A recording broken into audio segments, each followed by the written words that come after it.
Welcome everyone. I'm really pleased to be able to present this webinar this afternoon. I hope that you can all hear me very clearly. One of the things that happened this year was the inaugural, you could say, Australian Thoroughbred Industry Workforce Development Forum in Sydney. Industry participants gathered and they discussed one of our most important assets, our people. And a key message coming from that meeting and that forum was a collective one of collaboration. So each year, the breeders' associations in New South Wales and Victoria bring together some of Australia's leading equine veterinarians and thoroughbred industry professionals, covering topical breeding information for the upcoming season. In the spirit of collaboration, together with Hunter Thoroughbred Breeders New South Wales, Thoroughbred Breeders Victoria, AgriFutures Australia, Charles Sturt University and many other organisations within the industry, we're proudly sharing with you this year's webinar series. The webinars are complimentary and they're open to anyone who wishes to attend. Registration is essential. All sessions will be recorded and links can be found on your State Thoroughbred Breeding Association website. If you're not a member of your state's association, we encourage you to join up. You'll receive things like this, these webinars. You'll also get a copy of the Australian Stallions Guide, updates and other important resource information. I'd like to hand over now to Thoroughbred Breeders Victoria, to Charmaine, to say a few words. Thank you, Julianne.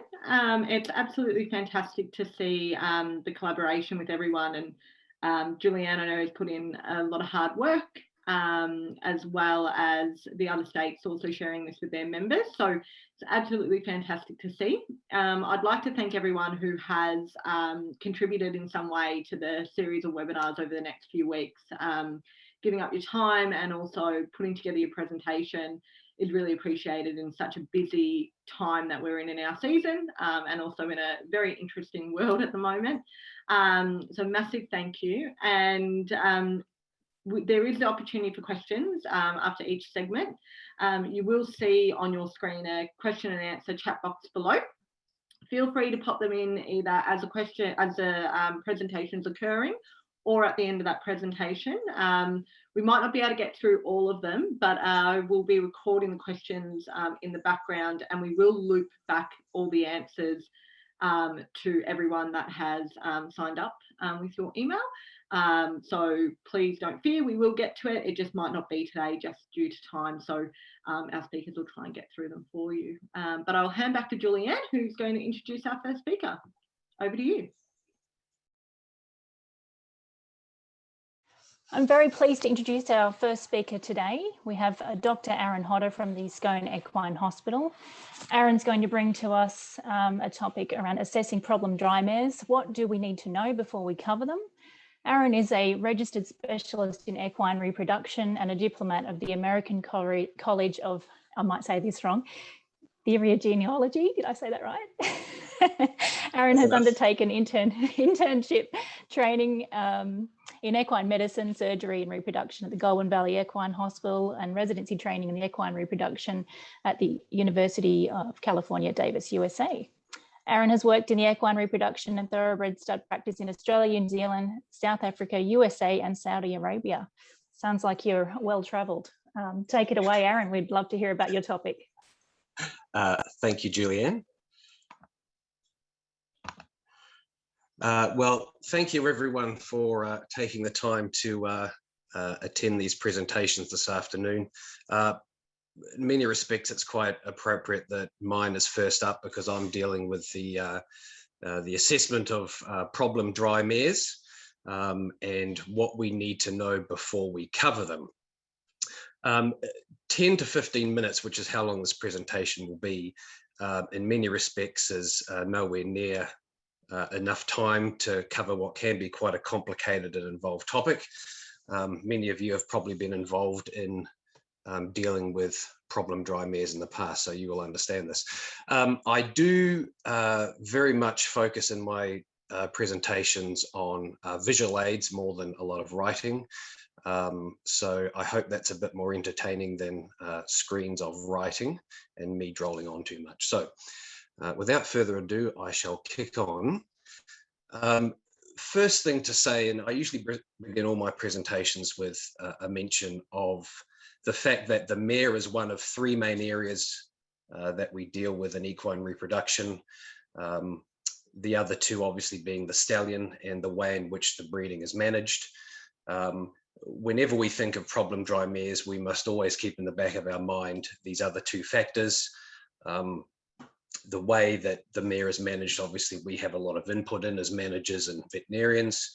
The stallions, probably not so much input, but today we'll be focusing on the mare, which is where we often direct much of our effort. So the first question that's probably worth addressing is, what is a problem dry mare? And a problem dry mare means different things to different people. Is it a mare that hasn't been in foal for many years? Is it a mare who hasn't been in foal subsequent to breeding over 2 or 3 cycles? Is the problem that she's not going in foal, that is she not detectably in foal? Or is the problem that she can conceive, she can be diagnosed in foal, but then she doesn't stay in foal? Again, it means different things to different people. My brief assessment would be perhaps a mare who, after 3 cycles of good breeding management and being bred to a stallion of known good fertility, is still not detectably in foal. I would classify her as a problem mare, and I'd probably investigate the cause of that problem further. The other question, which I think is quite relevant, is when should we assess a problem dry mare? What tends to happen, I find, is at the end of the breeding season, come December and Christmas time, a lot of us are quite fatigued and we're quite jaded by the breeding season, so we put them on the back burner, or the back paddock as the case may be. Sales season is upon us, our focus shifts, then it's winter, and then suddenly it's July and August and we're considering putting them under lights. And so once we figured out when we assess them, which I would say probably at the end of the season, before we forget about them, is the appropriate time. The other question we need to address is, how do we assess them? And that's what I'll be focusing on today. A few tools we have, a few things to consider, and the way that I approach a problem dry mare. So first, and in many respects, most importantly, is to look at the history of the mare. It's often overlooked, and yet it's so important. Again, you know, what one person considers a problem dry mare may not actually be a problem to another person. For those involved with thoroughbreds, the Australian Stud Book is a useful, but not necessarily perfect source of information. And certainly most of us at crush side will have some form of breeding record, whether a file, piece of paper, digital records. And certainly over the years, I've seen varying quality and varying consistency of breeding records. But first and foremost, if I'm assessing a problem dry mare, I'll look at her breeding history. As part of a pre-breeding assessment, it's important to look at a mare's general health. So basic things such as body condition score, basic dentistry, worming programs, vaccination programs are often easy to overlook, but are very important.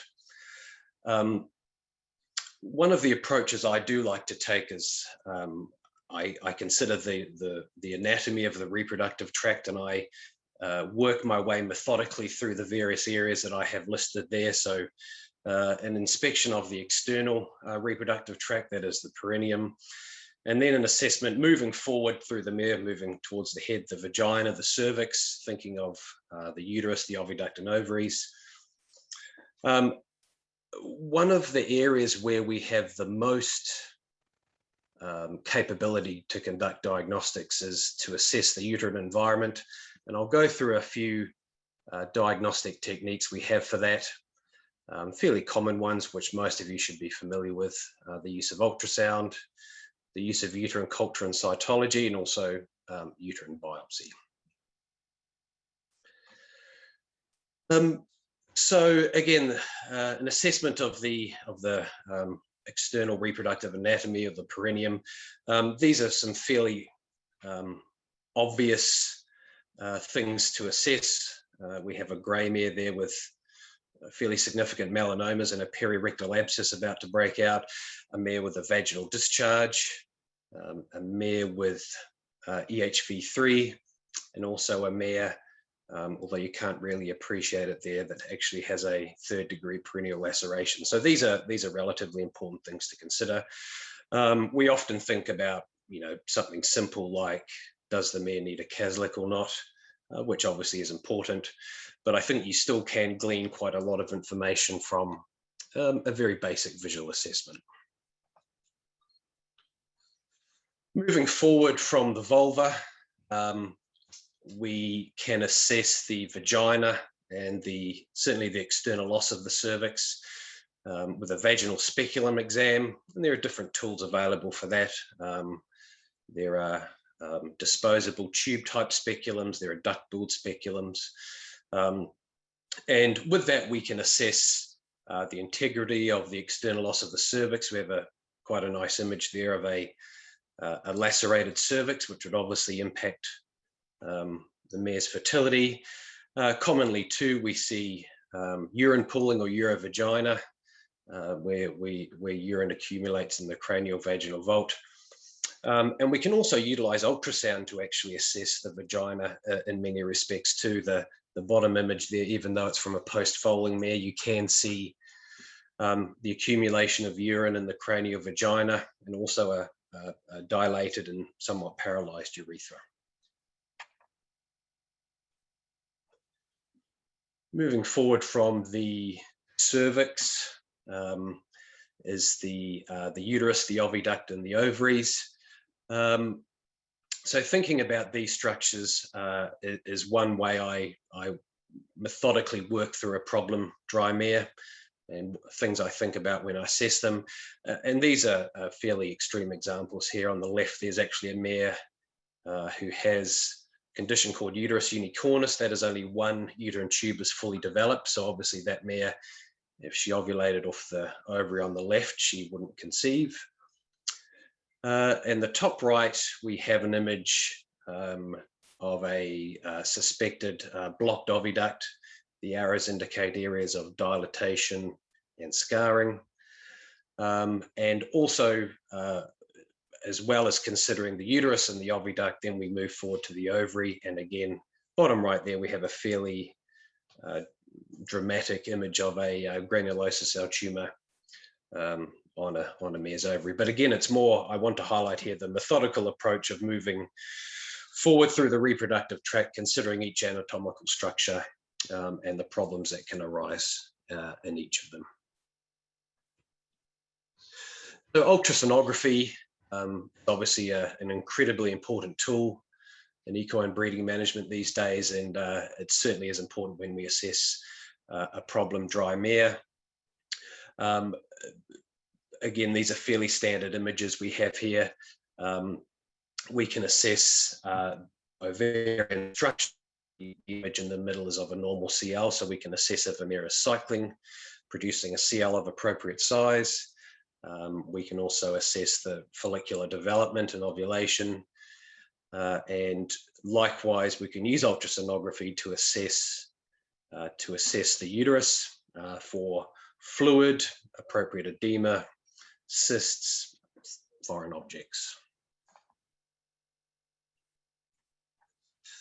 The uterine swabs, again, many of you will be familiar with the taking and interpreting of uterine swabs. In many areas, it's a compulsory requirement prior to sending your mare to the stallion. And on the left there, we have a fairly standard image of a double-guarded swab to help minimize or prevent contamination and false positive or false negative results. It's also an image of a cytobrush there, which we don't tend to use routinely, but they've been available for quite some time, and they do provide a very nice cytology sample. So the two things we look at when we take a uterine swab, we look at the cells that we procure from the sample. And in the middle there, we have an image of some white blood cells indicative of an infection in the uterus. And then obviously as well, we have the culture plate on the right growing looks like some beta hemolytic strep there. It's important when we interpret the uterine swabs to not interpret the culture result in isolation from the cytology. Many people feel that the cytology is more important or diagnostic than the culture result itself. But again, assessing a problem dry mare uterine swab is fairly integral to that. Following on from uterine swabs, we can perform a uterine lavage on the uterus, and we can use that fluid to make some judgments about the condition of the uterus. And that's often what we do if we suspect there is a problem in the uterus, but we're failing to pick up any problems on the uterine swab. So the next step would be a uterine lavage, culture and cytology. And again, I've got some fairly nice examples here of looking at what you get back from the uterine lavage fluid to make some judgments on the condition of the uterus. Now, again, these are fairly extreme examples here. Many of you would have seen some of these. The yellow one obviously is from urine in the uterus. We have a mummified or macerated fetus on the right. We have a mare post-endometrial cyst ablation on the left. And then the two syringes there are just basically pus that we recovered from a uterus. So the quality of the uterine lavage fluid obviously does also tell us a lot about the condition of the uterus, and is a very useful tool when we assess the problem dry mares. So just again, just with this 10 or 15 minute talk here, I'm touching on the fairly basic things here, which many of you would have come across. So I'll talk briefly about a uterine, or more correctly, an endometrial biopsy. A biopsy really is, in many respects, a gold standard for assessing the condition of the uterus. And from that, we look at two main things. We look at the evidence, or look for evidence of inflammation or infection. And we also look for indications or the severity of any fibrosis that is occurring in the uterus. And from those, we develop a score, and we have various grading systems that we use for that. And based on that, we can prognosticate to a certain extent on the likelihood of a mare both conceiving and maintaining a foal to term. We tend to do this towards the end of, or the beginning of a season, or once a mare has come back empty several times. I wouldn't necessarily say it's an invasive procedure, but it's not one we do too commonly, but it is a very useful diagnostic aid. We do have a number of different stains we can use for this as well, which we can use to highlight various changes to blood vessels and to different layers or levels of the uterus. And my final slide, and the final thing that I'll discuss here, as I'm probably running out of time here, is the use of hysteroscopy or uterine endoscopy, and that is sticking an endoscope in the uterus. And this has been available to us for quite some time. We're doing it more and more, and the more we do it, I think the better we get at interpreting our findings. I have three images on the screen there. The one on the right, again, is urine in a uterus. That's an older image, so the quality is a little poorer, but you can, I think, still see quite clearly the effect that urine is having on the lining of that uterus. It's quite scarred and mottled and doesn't look very healthy. The image on the left is from a endometrial cyst or uterine cyst removal procedure, where we snare them and use electrocautery to remove cysts.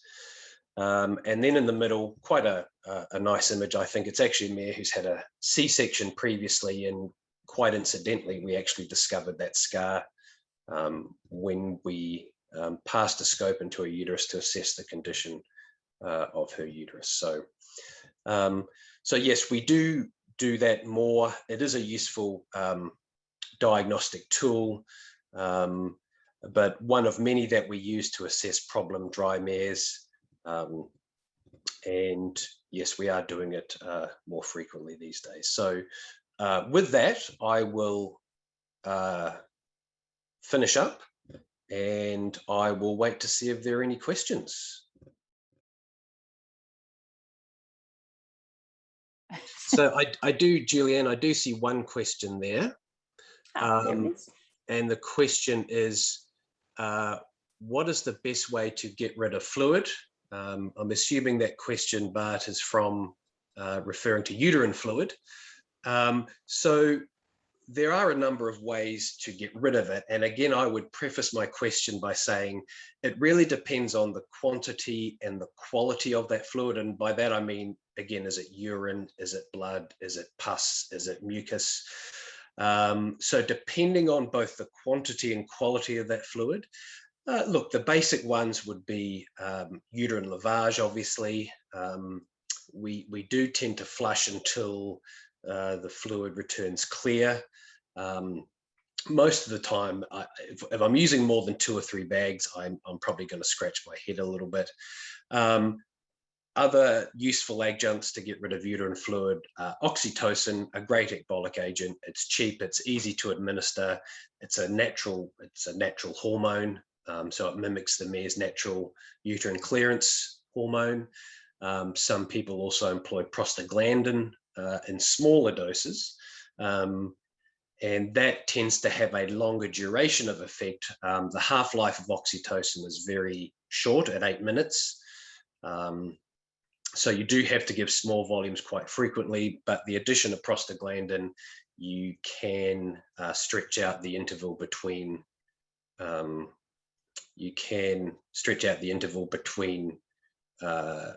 administration of prostaglandin injections. So, sorry, a bit of a vague general answer. There's one other question here too. What procedures are there to correct or improve urine pooling? That's a very good question. There are a number of procedures available. There are many reasons why a mare might pool urine. I find that post-foaling mares often do it because obviously they've just been through the trauma of foaling, so there is often a bit of paralysis and flaccidity in the caudal reproductive tract. So those mares I'm a bit more lenient on, and I'm not too aggressive with them. If it's a mare who has a chronic urine pooling problem, there are procedures, there are certainly urethral extension procedures, which are done reasonably commonly now and have been around for some time. They are generally very good, and most surgeons that are doing them, and I know Amy Williamson, she's talking later here about angular limb deformities. I know she does a very good job with them. So that would be, yes, as a surgical procedure, urethral extensions would probably be the most common one. At times, something as simple as a perennial body transection, which is also called a Perret procedure, that may be enough to correct very mild urine pooling. But look, in my opinion, if it's severe enough to be considered a problem or affecting the mare's fertility, I would go for something like the urethral extension procedure. Just another couple of quick questions there, Bart. Sorry, thanks for that. I just see there, would you give your mares oxytocin routinely post-foaling to help clean? I'm going to be a little ambiguous here. I'm going to say yes and no. It really depends on the farm, the management, and the situation. For example, we have a mare who has just foaled towards the end of last week, and the foal has immature tarsal bones, so it's confined to a box. That mare is on routine post-foaling oxytocin because she's not moving around, so she needs a little bit of help, in inverted commas, to involute her uterus or to help remove any excess fluid in there. Yeah, so look, a lot of farms do it routinely. I probably wouldn't think it would be necessary on a routine basis. I would certainly take it on a case-by-case basis. And then I have another question here. It says, how would you treat a mare that is drug resistant? Oh, that's a really good question. That's $1 million question, that one. I would say, the first thing I would say is, what is the bacteria? I would also look at what antibiotics have you tested.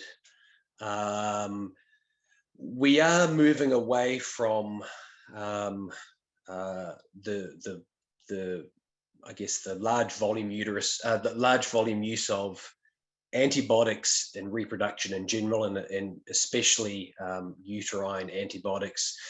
So if the basic available antibiotics, if the bacteria is resistant, first of all, I'd probably look at a reason as to why. I'd ask myself why she has this infection. Is there a conformational trait that needs to be improved?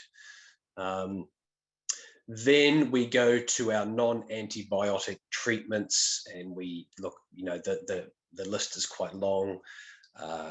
Peroxide, acetylcysteine, Tricy-DTA. Some people use ozone, Milton's, bleed. There's a long list of things. So I hope that kind of answers your question. It's not an easy question to answer per se. Yeah, the one thing I'd say is, be sure of the bacteria that you've grown. Is it a pure growth? Does the cytology match? Have you tested all of the available antibiotics that we would use? I mean, obviously there's some we don't. And then if that's a problem, look at your potential reasons why she's got that infection, address those issues. And then, yes, consider the use of the non-antibiotic therapies. Like I said, there's peroxide, Tricy-DTA, there's a whole lot of them. So good question. Good luck. It's a toughie. Introduce our next speaker, Dr. Amy Williamson from the Scone Equine Hospital again, assessing angular limb deformities, bent legs, when to start and how often and what to do. Amy is a graduate of the University of Queensland. She's completed a broad internship at the Goulburn Valley Equine Hospital, followed by 3 years primarily racetrack practice in Warwick Farm, Sydney, where Amy was also involved with Equine Veterinarians Australia representation. Amy then completed a residency training in equine surgery and master's research at the University of Melbourne. In 2016, she took a surgical role in a private practice in the New Zealand thoroughbred breeding hub of Waikato before joining the Scone Equine Hospital in 2018. Since then, became a registered specialist in equine surgery and is a fellow of the Australian and New Zealand College of Veterinary Scientists. So please come on board, Amy. I think you're ready to share your screen, and we'd love to hear from you.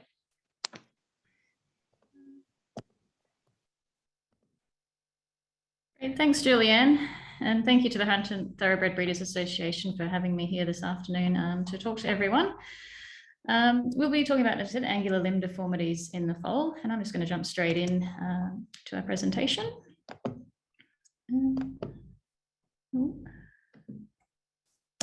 Sorry there. So angular limb deformities, these are our bent-legged or crooked-legged foals. We tend to define these as either valgus or varus deviations. So a valgus deviation is our toed out deviation of the lower limb, so your knock-kneed or cow-hocked foals, in comparison to a varus deviation, which is a toed-in deviation of the lower limb, being sort of bow-legged or pigeon-toed. It is important to have a bit of an understanding of why these deformities develop, because it does influence how we go on to manage these cases. Conditions that the foal may be born with include periarticular laxity, which just is a softening or a laxness of the ligaments and soft tissues surrounding the joints, which gives them more mobility. We also can see aberrant ossification in utero due to malpositioning, genetic effects, and the like. The other that Aaron's touched on as well is incomplete ossification. So all bone starts out as a really soft cartilage precursor.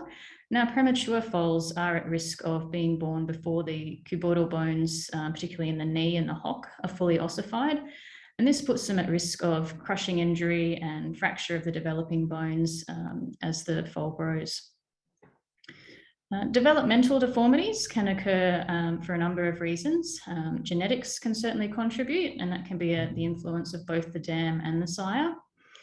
Dietary effects, particularly excessive energy intake, as well as imbalances.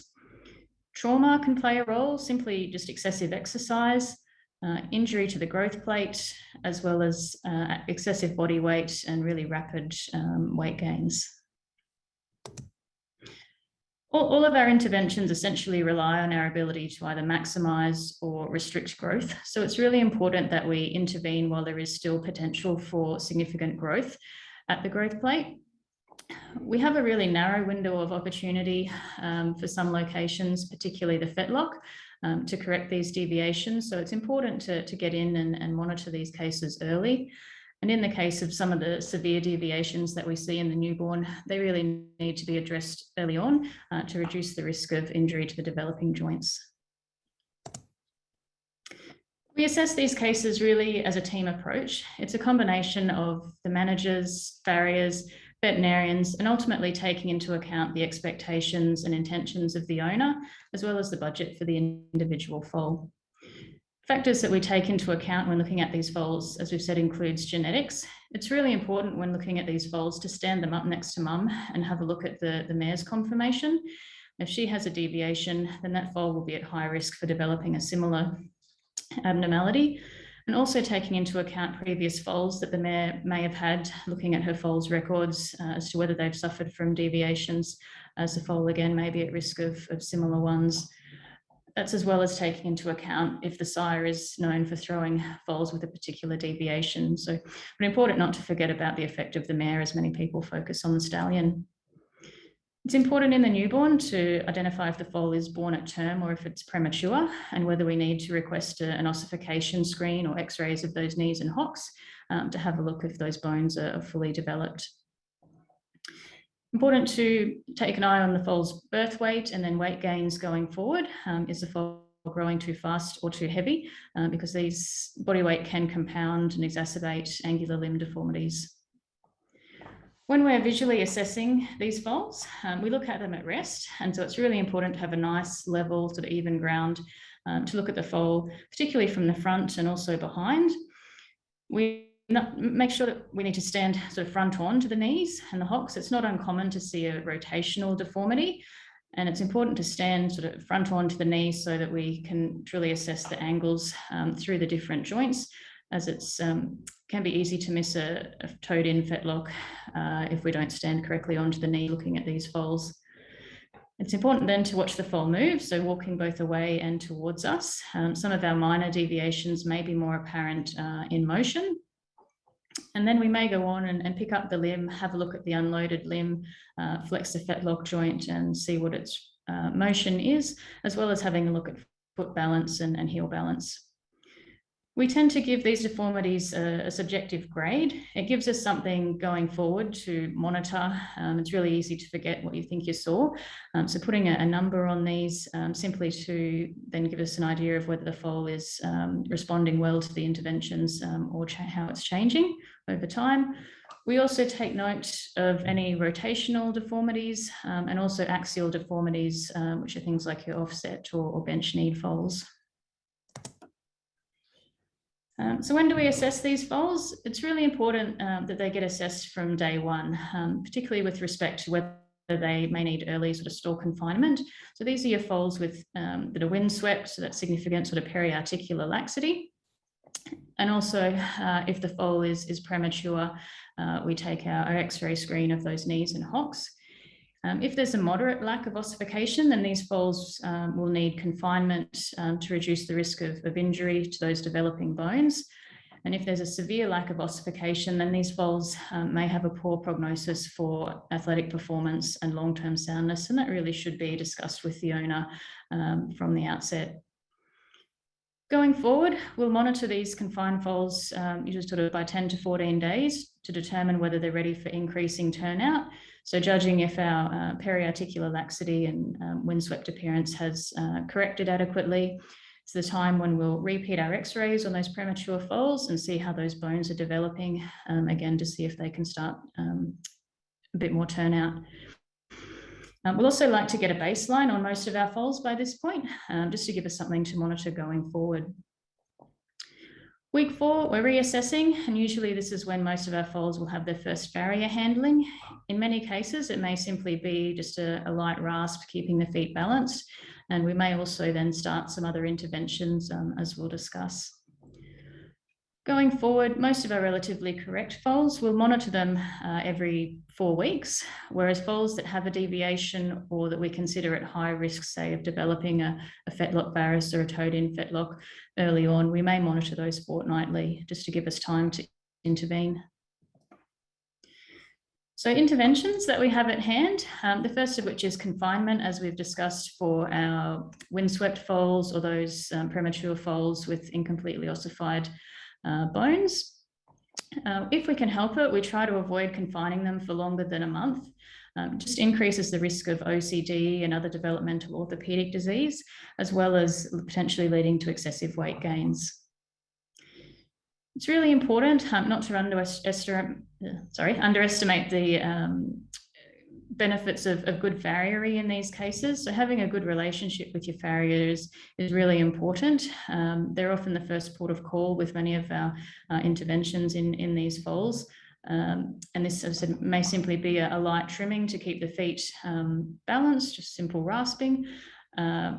We then may use extensions to try and correct our deviations and alter the loading across the growth plates. We tend to probably reach for this more now than trying to lower one side of the foot or the other. We then have a couple of surgeries up our sleeves. Periosteal stripping aims to increase the growth on the shorter side of the limb. It is contentious because there is limited evidence for its benefit.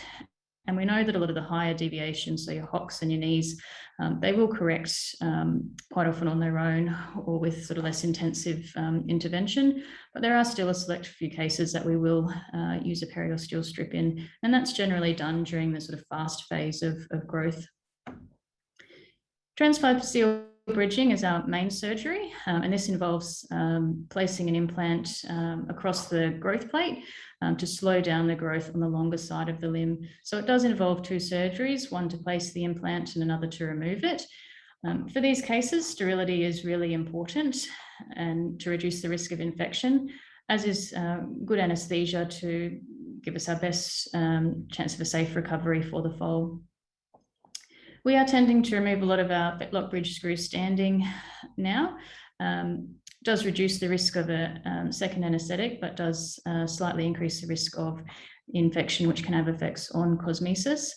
We tend to do it in cases where the bridge hasn't been in for too long and where we've got a suitable area to perform the surgery. And then early weaning is another intervention that we shouldn't forget about. So our heavy foals are those that are growing rapidly. Heavy body weights, as we've said, will compound or potentially worsen ALDs. So need to not forget about the option of potentially taking the foal off the mare early so that we can control their diet and their energy intake. So when do we get involved? When we intervene really depends on the location of the deformity, its severity, and the age of the foal. For our fetlocks, their fast growth period is the first 2 months of life. We generally, our first interventions will be our farriery, so keeping those feet balanced and potentially the use of extensions. It's important to note, particularly with the fetlock, that while our extensions are in place on the feet, that some of these deviations can look quite good. And when the extension is removed, the deformity can potentially appear to regress or worsen again. So it may be worth assessing the foal without the extension while we still have a little bit of time at the end to intervene for this location. We do still strip a number of these cases. Usually if that's done, it will be done about a month of age. Most commonly, we are reaching for the transficeal bridge in cases that aren't responding to our trimming and extensions, however, and they tend to go in around 10 to 12 weeks of age with just a single screw across the growth plate. We have followed up probably about 250 of these cases onto the racetrack, and we haven't found any detrimental effect of the surgery on racing potential. So it is really effective surgery with a good outcome.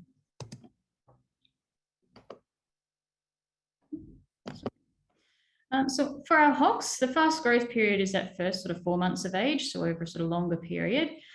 As we've noted, those early severely windswept foals, early confinement, a lot of these will correct quite dramatically. Not to forget the importance of trimming, potentially the use of extensions. For those higher deformities, sort of the knees and the hocks, we tend to be a little bit cautious in the first couple of months with applying extensions, just while those fetlocks down lower are going through their fast growth phase, just for a little bit of a risk of inducing a secondary deformity at the fetlock, but generally is fine after this period. We don't tend to strip for hocks, and transficeal bridging is not a common surgery that we'll perform. We'll do a few a year. Timing sort of varies, but around 4 to 6 months of age, with the growth plate being open much later than a fetlock. And finally, our knees, they have their fast growth period over the first 6 months of life. As we've said early on, store confinement for those severely windswept foals is important to reduce the risk of joint injury and fracture to those cuboidal bones when the deviations are quite severe. Many of them, as we said, will respond really well just to store rest and straighten up quite well. Important not to forget, while those foals are confined and locked up, to do nothing with them. Really important to continue to have the foal assessed by a farrier as well, and maintaining that foot balance and potentially extensions later on. We know that many of these deformities will tend to improve with our conservative treatments. So we do still strip a select number of cases, but not too many. Transficeal bridging is our sort of more intensive surgery. In those severe windswept cases that we're confining from birth, if they're not showing improvement in that first month with store confinement that's significant, we can potentially bridge some of these foals even from 1 to 2 months of age. Just as we've said, that severe deformity does risk injury to the bones in the knees. Beyond that, the time for sort of intervention really varies with the severity of the deformity. More moderate cases, we may continue to manage conservatively and keep an eye on how the deformity is correcting. We have really sort of getting up even to 9, 12 months of age. If the deviation is mild, we can put bridges in at this age and still expect a good outcome. All just depends on the severity of the deformity. There's 2 types of surgeries that we'll use for the knee, a tension band wire like we can see in the x-ray here, or a single screw like the fetlock, and that really just depends on the age of the foal. There have been numerous studies that have looked at racing outcomes after having had bridges across the distal radius for the knees, and again they've shown no detrimental effect of the surgery on racing potential.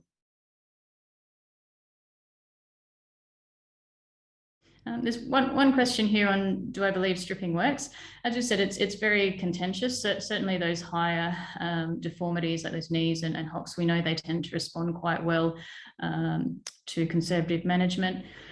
We do a number of strips for fetlocks, certainly nowhere near as many as we used to, may have some benefit. Certainly we know we get a decent response with our bridging, so a more aggressive surgery.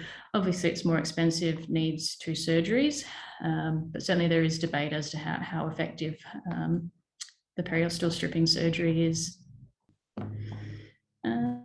We had one question here, how much weight should a foal be putting on a day to minimise the risk of ALD?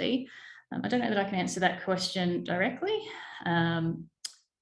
I guess we're just looking at, is the foal proportionately to its size gaining excessive weight and starting to look too heavy and chunky for what it should be. One question here, can you see the effects of screws in x-rays at a later date, such as yearling x-rays?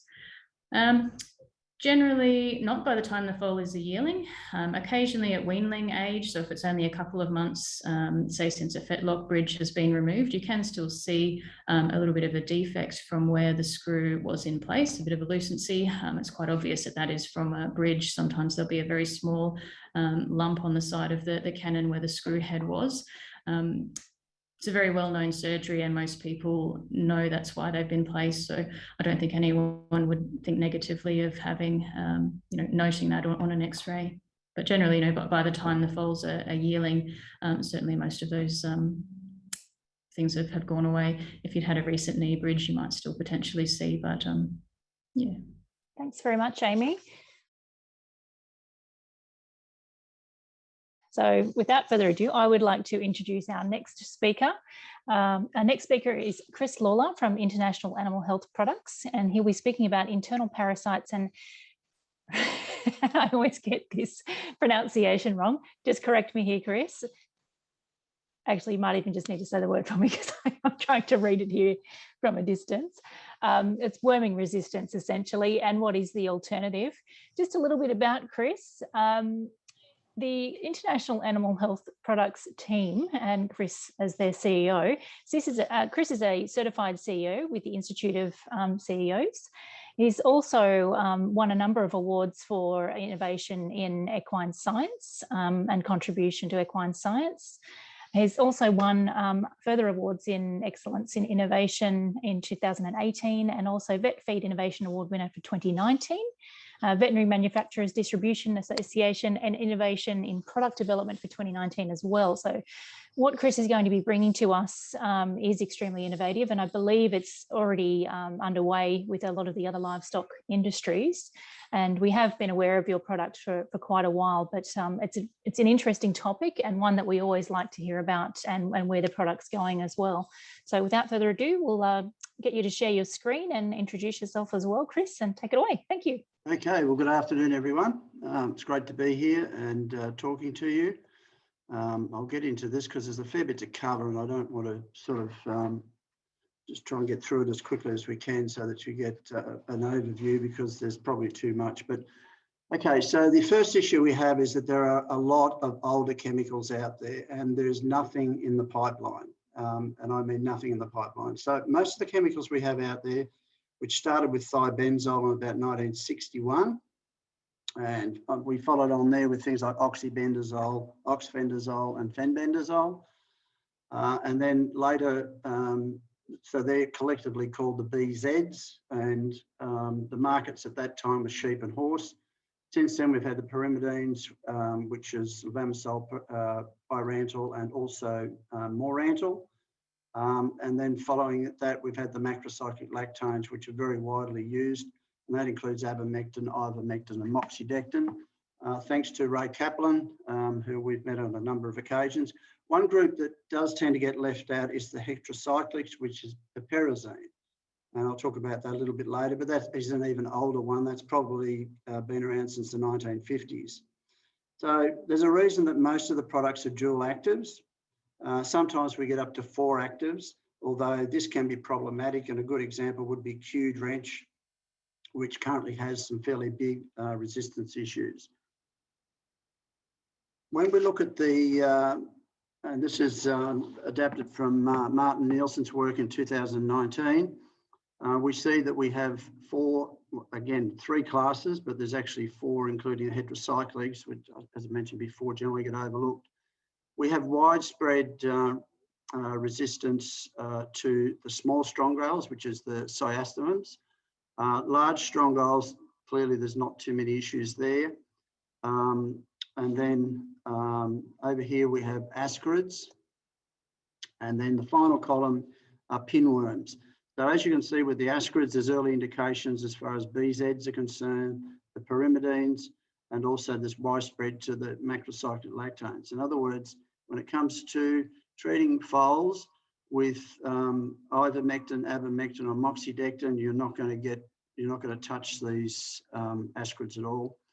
As far as pinworms are concerned, there's nothing, there's no resistance known about the BZs or the pyrimidines, but there's early indications. So this is one of the reasons why we have generally 2 actives in any one product, and we're talking about worldwide resistance, not just Australia.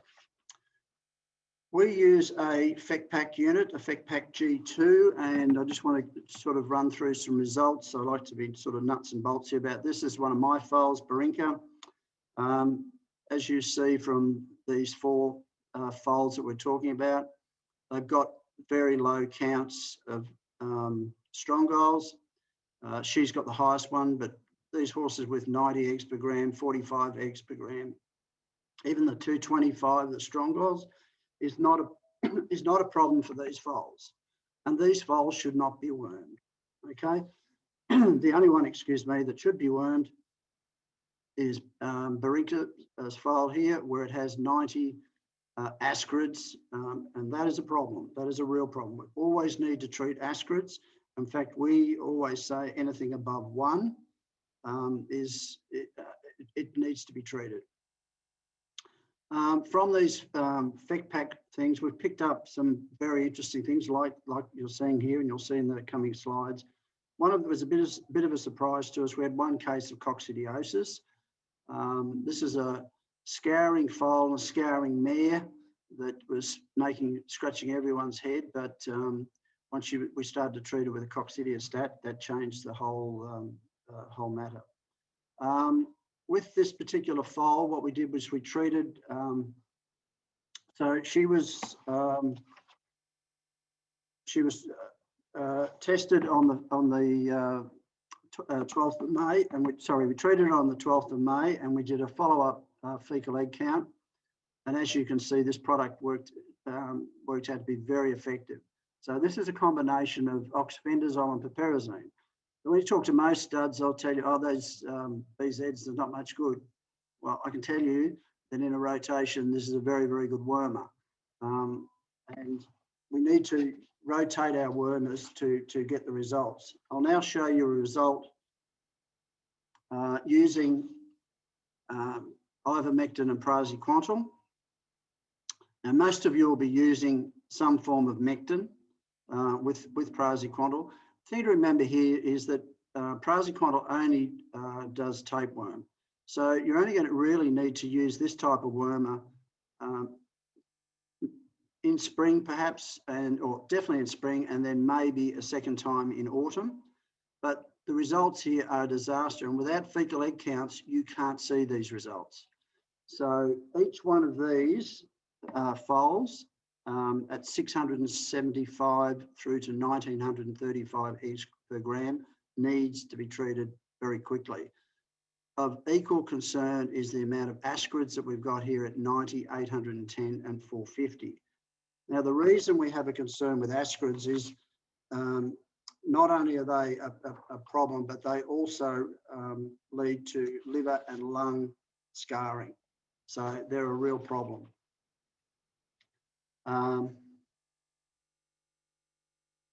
This one here, if you asked us about these results, we would not be, the only one we would treat would be the 2 with ascarids at 90 eggs per gram.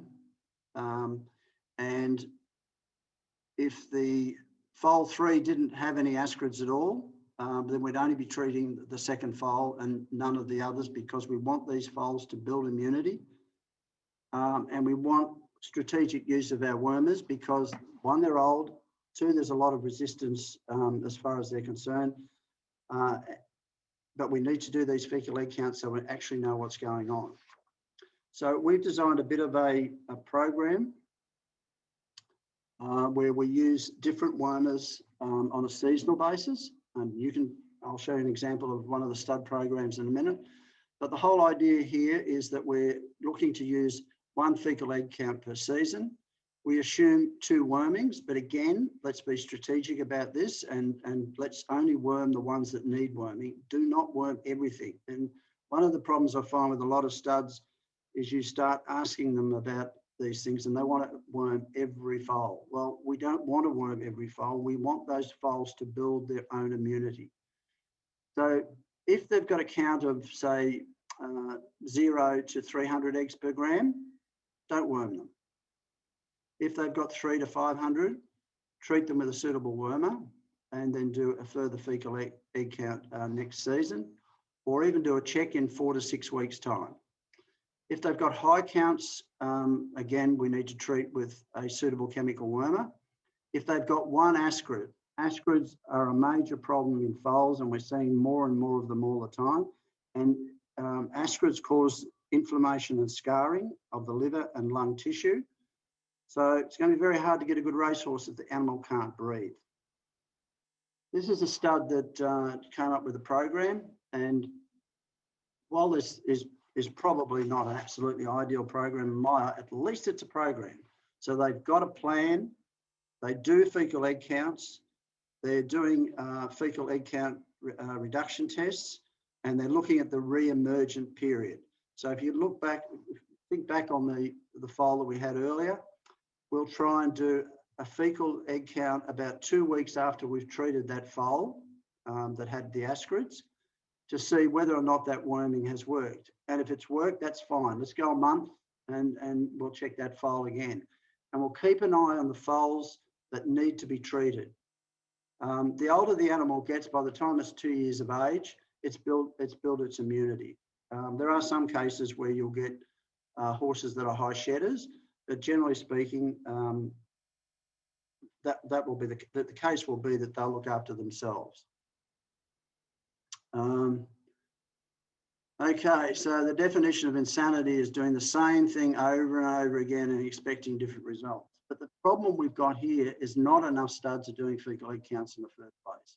So here's a few things I've listed here, about 7 items that you can look at doing, which most studs tell me we're too busy, it's, you know, staff cost money, all these excuses, but it's time to make a monumental change in the way we think and the way we do these things. So you need to look at removing manure. You need to look at spelling paddocks. You need to look at cross grazing with other species. Quarantining animals when they come onto the farm. Do not rely on any one class of compounds, or continue to use that. I mean, we've seen studs in the hunter and elsewhere that have used the same wormer for 4 or 5 years.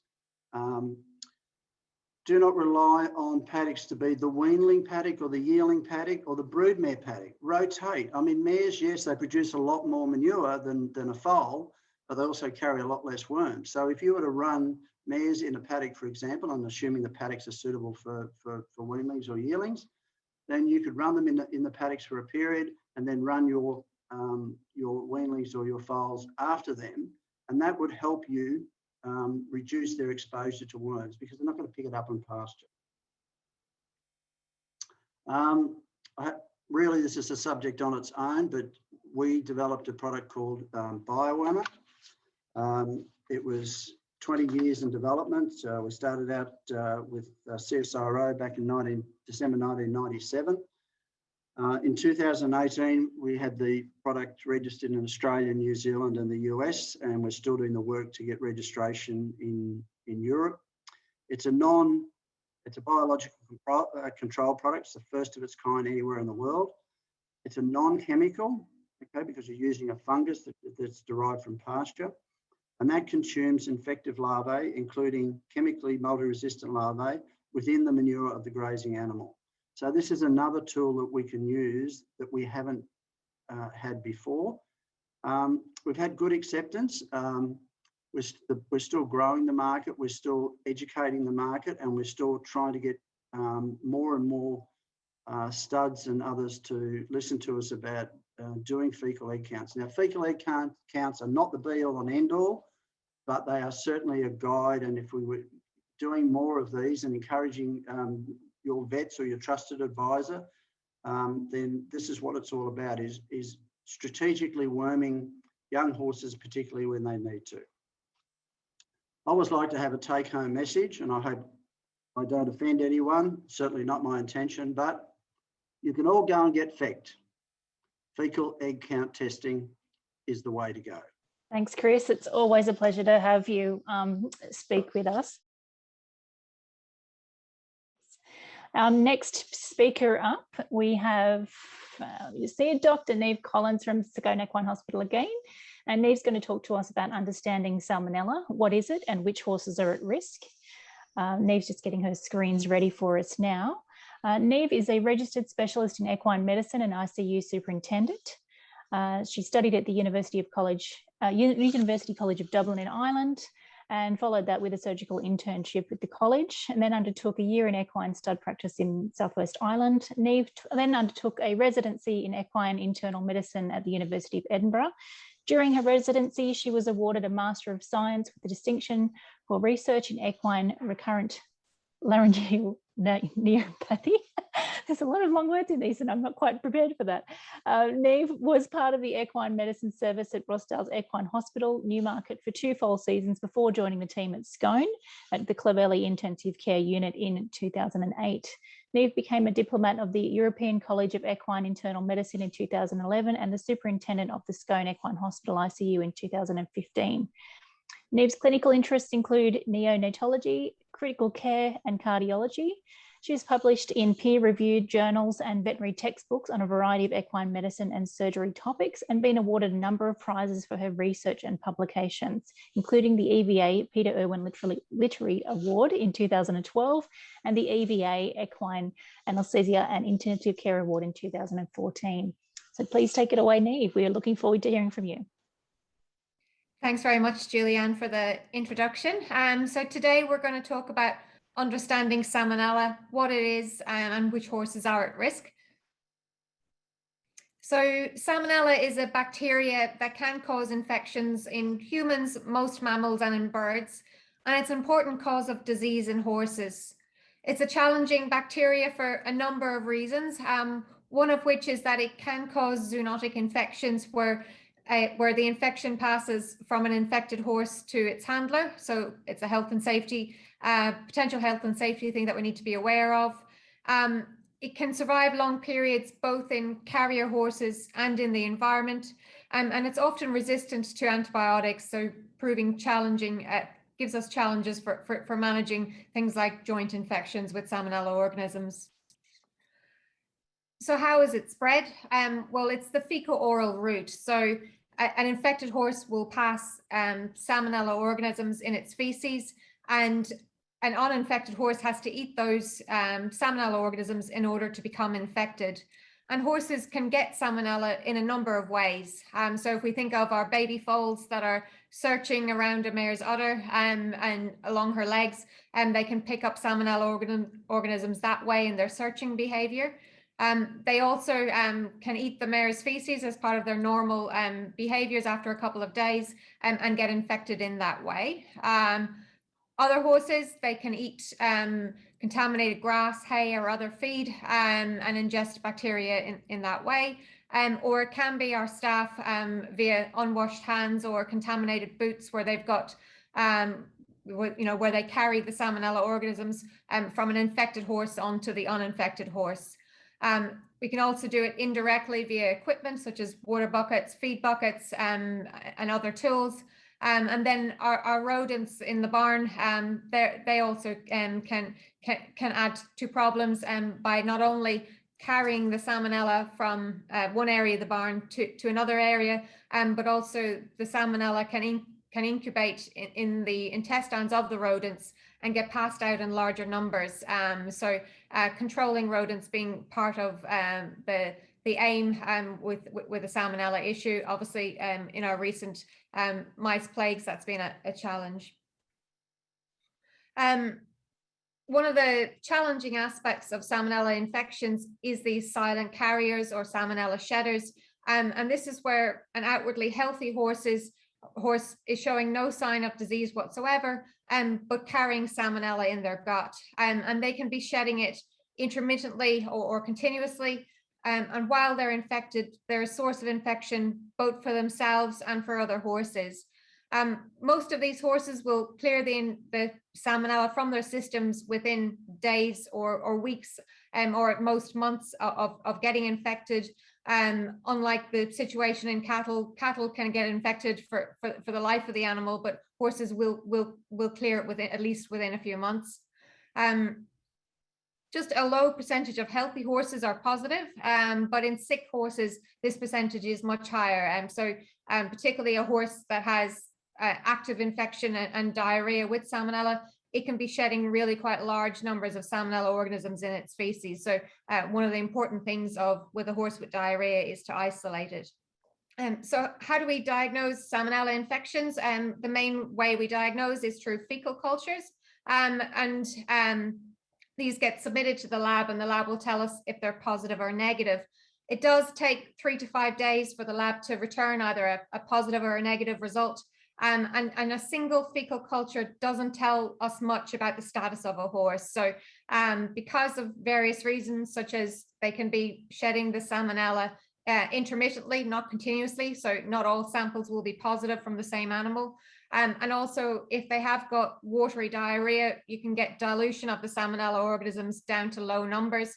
We need to take multiple samples, ideally 5, between 12 to 24 hours apart, before we can be confident that a horse is either negative or positive for Salmonella. That delay of 3 to 5 days before getting a result does delay, the return of the diagnosis. But for any horse with diarrhea, we'll be isolating them anyway. The other option that we have is there are Salmonella PCR tests or polymerase chain reaction tests, and they will return a result within 24 hours, which is useful. But because of that intermittent shedding that's possible, we need to collect at least 3 samples from each horse, again 12 to 24 hours apart. And the only negative with a PCR test is it doesn't give us any results such as antibiotic sensitivity results. So yeah, there's various ways of diagnosing it, and these being the most common two. So for Salmonella infections, there's been a lot of research into it, particularly overseas in the States, and there's established risk factors. If we talk about these now, so stress is one. So it may be the stress of a change in herd dynamics. It may be the stress of having, being ill for other reasons. Transporting a horse from, particularly at the distances that are involved in Australia, and also, we know that our thoroughbred horses move around a lot, and this can put a horse at risk. A change or withholding feed, and again, that's something that occurs commonly on the farms. GIT disorders, so anything that disturbs the function or the motility of the gut can predispose a horse to a Salmonella infection. An example of this would be colic surgery. High ambient temperatures, which are really hard to avoid in Australian summers, and antimicrobial therapy. And the main, while we try and reduce as much as possible our antimicrobial use, it's certainly with breeding and rearing horses, it's not possible to eliminate its use. When they get infections, they're often needing treatment. And the antimicrobials, there's a risk that they can knock out the healthy flora in a horse's gut and lead to overgrowth of these bad bacteria or Salmonella. So again, a lot of these risk factors will be present at some stages of a horse's life.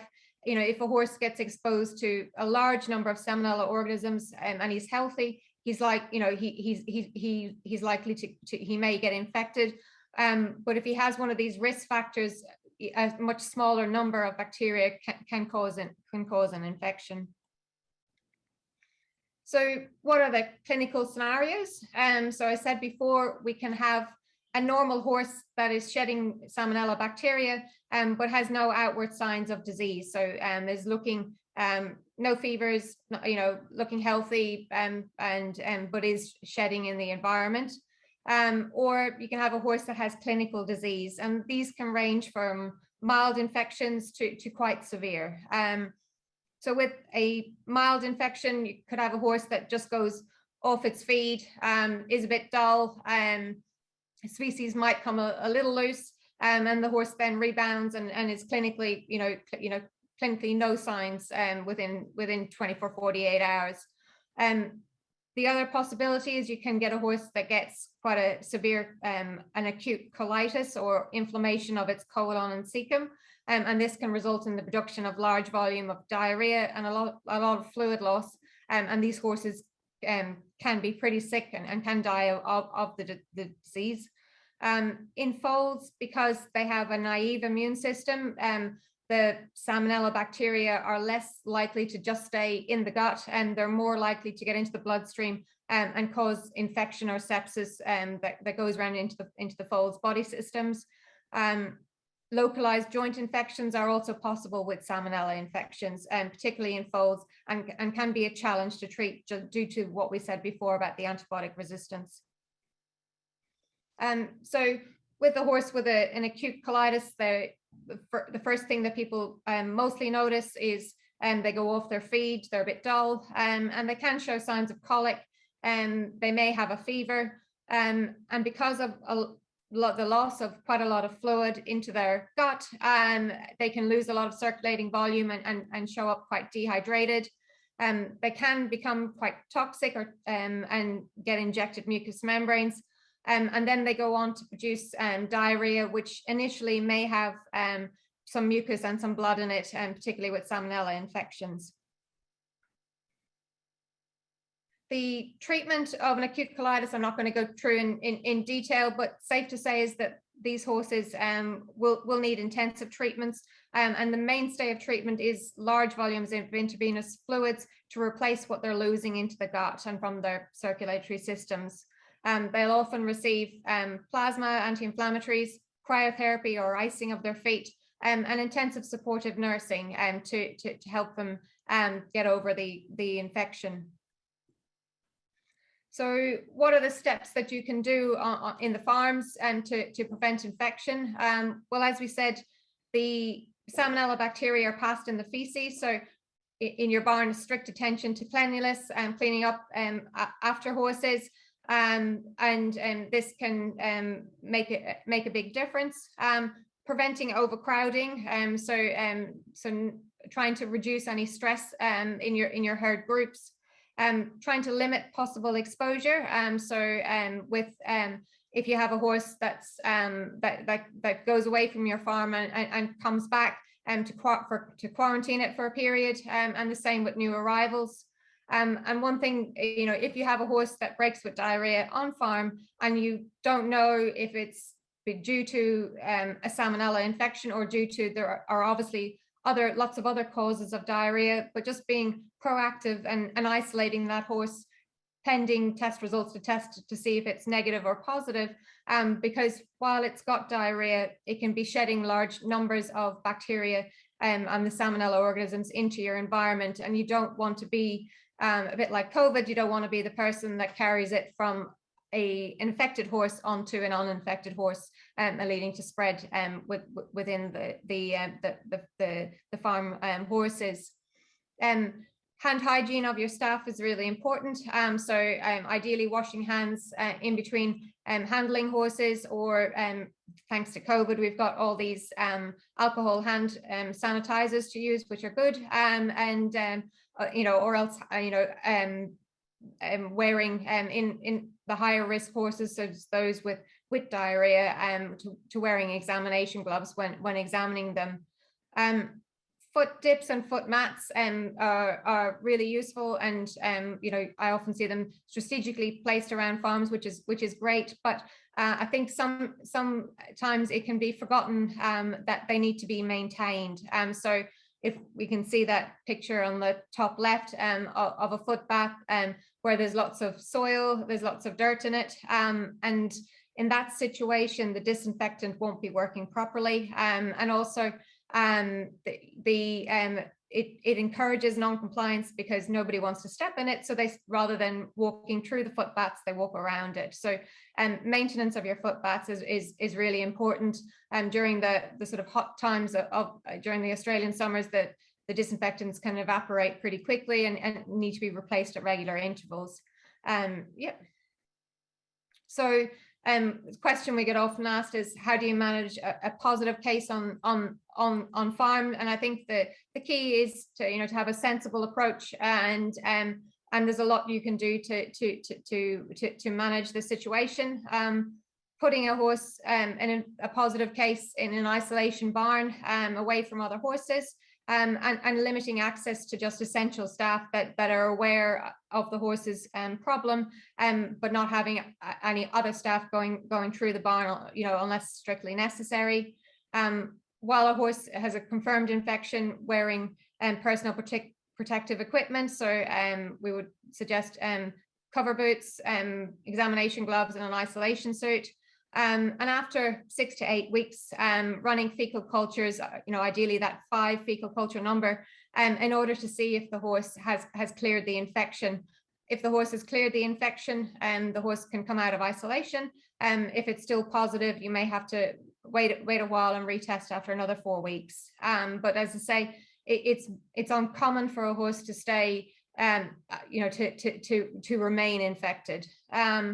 Studies have shown with these measures that the risk of spread of infection on your farm is minimal. Again, just taking things sensibly and doing what you need to do. You will note that infection control in veterinary hospitals is often at a higher level than out on the farms, and this is for various reasons. First of all, we're not dealing with healthy horses, so it's very rare for you to send a healthy horse into the hospitals. It's mainly horses that are sick and have can have immune compromise. There's many of the risk factors present for putting them at risk of salmonella infections, such as they've often traveled in, they're often have gastrointestinal disease, they're often needing invasive procedures and general anesthetics, etc. So there's many reasons why this is not a healthy horse population like you see out on the farms. We also have coming together of horses from many different farms, so we will treat every horse as potentially infectious, because we don't want to be carrying infection from one horse on to the next. And that is it. So any questions? So from Michelle, did you notice a large incidence last year after the drought, and why do you think that might be? Well, I think we definitely have seen an increase in the number of salmonella infections, which is one of the reasons that this talk was added to the program. So in the last year, we've seen an increase in salmonella infections. In previous years, we used to see just a hand, 1 to 2 to 3, but we're seeing much larger numbers than that. And we don't know exactly why. It is possibly we were coming out of a drought period, and whether there was some change in the factors in the environment that led to an increase in a salmonella problem. It's also like we do get certain diseases that come up as problems on a cycle. So previously we didn't have psittacosis, but now we do, and it may be also something to do with the horse's immunity, where we had years where we didn't have many infections and the horses weren't exposed to it, and now we're getting it, we're getting exposure, and they don't have the immunity that they had before. It's hard to be exact, and I think there's lots of room for research to be performed in this area. Yeah. And I think so and Chris, Chris has a comment there as well. Yeah.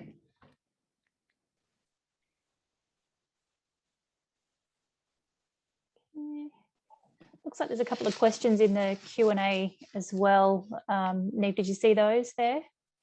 Yeah, so there's one, why do you ice the feet in infected horses? And that is mainly because when a horse has colitis or diarrhea, they can become quite toxic, and we can get problems. They increases the risk of the horses having laminitis.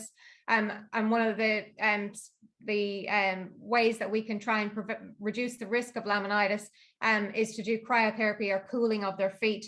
And this has been shown in studies to reduce the risk of laminitis. So that's what we're trying to avoid, or trying to prevent with the icing of their feet. Another question, I think, about the Salmonella vaccine. I think the one thing to not to take away from the Salmonella vaccine, but just that there's the Salmonella vaccine is to help horses with Salmonella, help them prevent infection with Salmonella typhimurium, that is not necessarily the most common serotype that we're seeing at the moment. We've seeing lots of serotypes, but just not Salmonella typhimurium, which obviously when the Salmonella vaccine was developed was the most common serotype at that stage. Perfect. I think we've captured all your questions that have come through. I don't think there's any others sitting there. Thank you very much, Niamh. I think your presentation was fabulous. You managed to get through quite a lot of information for us in a short amount of time. And I think your questions that came through were also valuable to the group listening in. So we really appreciate you putting this together for us and speaking to the group that turned up today, and having your presentation available as a recording for breeders that missed out on this session. So thank you very much. We really appreciate your time. Thanks, Julian. Next speaker up, we have Dr. Joan Carrick, and Joan will actually be speaking to us today. Joan's actually from the Equine Specialist Consulting. She's talking about assessing placentitis mares, why we do it and what we can do to help. Joan has an extensive bio intro, so I might get to the nitty gritty of Joan's bio here. So Joan is a graduate of the University of Queensland Veterinary School. We don't need to say what year that was. We can also talk about how Joan is also an affiliated researcher with the AgriFutures Australia Thoroughbred Horses Project. Joan graduated as a postgraduate honours degree in equine medicine as well, for investigating the role of stress on absorption of colostrum for newborn foals. Joan spent 12 years working and studying in North America, completing a residency in large animal medicine and Master of Veterinary Science at the University in Canada. Joan was awarded a PhD by the University of Georgia for investigating the effects of fish oils on the response of animals to endoxytocin, and did a fellowship in critical care at the University of Tennessee Medical School, and became a diplomat of the American College of Veterinary Internal Medicine. Joan has gained experience in gross and histopathology and neonatal foals, clinical pathology and endotoxic and septic shock horses, as well as in clinical internal medicine of all large animals. Returning to Australia, working in the equine practice at Oxley Veterinary Hospital and the University of Melbourne. Joan then joined the Scone Equine Hospital in 2005 as a veterinary advisor to the Scone Equine Hospital Laboratory, and completed funded research in placentitis. The research resulted in a very successful clinical program to identify and treat mares with high-risk pregnancies. So I'll leave it up to you, Joan, and we're really looking forward to your talk today. Thank you. Assessing placentitis in mares. Thank you very much for the introduction, and we'll move along. What is a placentitis mare? I think that we need to try and define them first off. The technical definition would be a mare that has an infection of her placenta, which we see quite frequently. But we generally speak of these, we talk about placentitis mares as mares more generally than those that just have an infection or inflammation of their placenta at the moment. We often talk about mares that have aborted in the past or have delivered sick or weak foals with poor placentas. The other mare that really fits as a placentitis mare is a mare that has bagged up or has got discharge. I think if we want to really understand placentitis mares, we need to look at what causes pregnancy loss. We need to remember that this is looking, this chart, this pie graph just shows us the basic major categories of pregnancy loss in the Hunter Valley over the last 15 years. So placentitis, actually more than half of the causes of the pregnancy loss are not caused by placentitis. The other big cause is cord perfusion, cord twists. And the big difference between the cord twists and placentitis is that placentitis does tend to occur later in gestation. So I think if we're going to try and prevent placentitis, we need to try and pick out our placentitis mares. Now, and that can be a really big challenge, you know, making good selections. The mare that's bagged up or has discharge, I mean, that's pretty clear. They have a problem. But the difficulty about that is that means we're fairly late in the disease, and frequently the foal's growth rate has been compromised, and it is quite much more difficult to treat them by the time they get to this stage. You can pick them based on their history, looking carefully at the reasons they've lost their pregnancies, but any mare that has lost a pregnancy more than once is much more likely to lose the pregnancy she's currently carrying than a mare that's only ever slipped once or never slipped at all. So that does alert you to the likelihood this mare needs to be watched and needs to be cared for. The other one I often get asked to look at is the mare that has been hard to get in foal.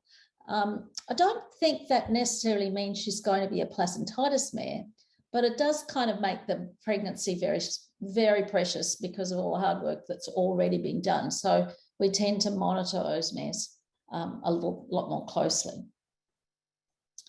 So really, if you're going to sort of start picking out your placentitis mares on your farm, it's really important to determine the cause of abortions that occur. Remembering again that more than half the abortions that occur are not due to placentitis. As you can see over here, these ones on the right-hand side of the pie graph, they're all placentitis cases. And then we've got all these other causes as well. So with these other causes that aren't infections, antibiotics are not going to make one bit of difference in whether that mare loses the pregnancy or not. I think there's certainly a number of different causes of placentitis, and there are some of them that it's probably most important that you should try and prevent, and particularly EAFL. You're much better off trying to prevent EAFL and also chlamydia than having to try and treat them. So looking at the different causes of placentitis, so this is drilling down into the causes that we've had in the last 5 years. So we've got the most common would be EAFL and EAFL suspect cases. And then we do see a lot of placentitis, the psittacosis cases, the chlamydia psittacosis. This is probably a little bit skewed because we had that big outbreak in 2016, which is in this data set. So I don't think it's going to end up being that once we've done 20 years, it won't be quite so high. Then the next most common one is the ones with placentitises that we don't actually figure out what caused it. Ascending placentitis makes up about 15% of the causes of placentitis, remembering that placentitis is only 40% of the causes of pregnancy loss. And then the last form is this, what we are now calling chronic active placentitis. It's got lots of other names. It's called, often called focal mucoid placentitis, and the Americans refer to it as nocardia-form placentitis, which is an absolutely dreadful name because it's not caused by nocardia necessarily. So thinking of the causes, if you're trying to prevent placentitis, the way you're going to prevent it is going to vary very much with each cause. So let's go through the causes a little bit. EAFL, controlling processionary caterpillars. Now, most of you have heard lots and lots about this, especially those of you in the Hunter Valley, probably sick of us going on about it. But and being aware of looking for the egg masses in November, December, and then looking for any nests that are developing and removing them. The best time is to remove the egg masses if you can get to them, because that is the safest for the humans and it prevents any of the caterpillars starting to develop. But then just being aware, everybody looking out for the nest material and getting rid of it and getting it off your farm is going to be one of the most useful ways of reducing losses due to placentitis. We need to learn a little bit more, or quite a lot more, about Chlamydia psittaci, particularly about how the birds are likely to be contributing to it. And controlling birds, I think, and the interaction between wild birds and horses is going to be would be quite difficult. And so I think that's something we need to do a lot more research on in the future, I hope. The unknown causes, I think as we learn more and do more systematic reviews and of the cases that we see, hopefully there'll be fewer unknown cases and we'll have diagnoses. And yes, so we'll be able to put them into categories. And then if you know the causes, you have a much better chance of figuring out a prevention program. Then the last two, ascending placentitis and the chronic active or focal mucoid, those both causes of placentitis that I think are most effectively prevented by monitoring the individual mare and treating when you detect a problem. So if you're going to monitor the pregnancy, what are your options?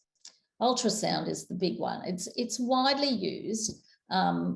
And we've been, we've been using it probably for 20, 30 years now.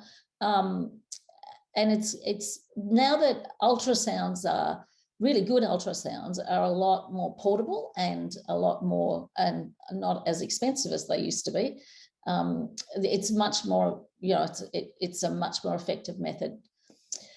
The only problem we have with I have with ultrasound, and I use it a lot, obviously, is we don't have any data on the specificity and the sensitivity of it in detecting placentitis. The sensitivity is how good is it at picking up every case of placentitis that exists. And we know that there are cases of placentitis that get missed even when you ultrasound the mare on a really regular basis. There are also, with specificity, when you see abnormalities on the ultrasound, they don't always mean that the mare has a placentitis problem.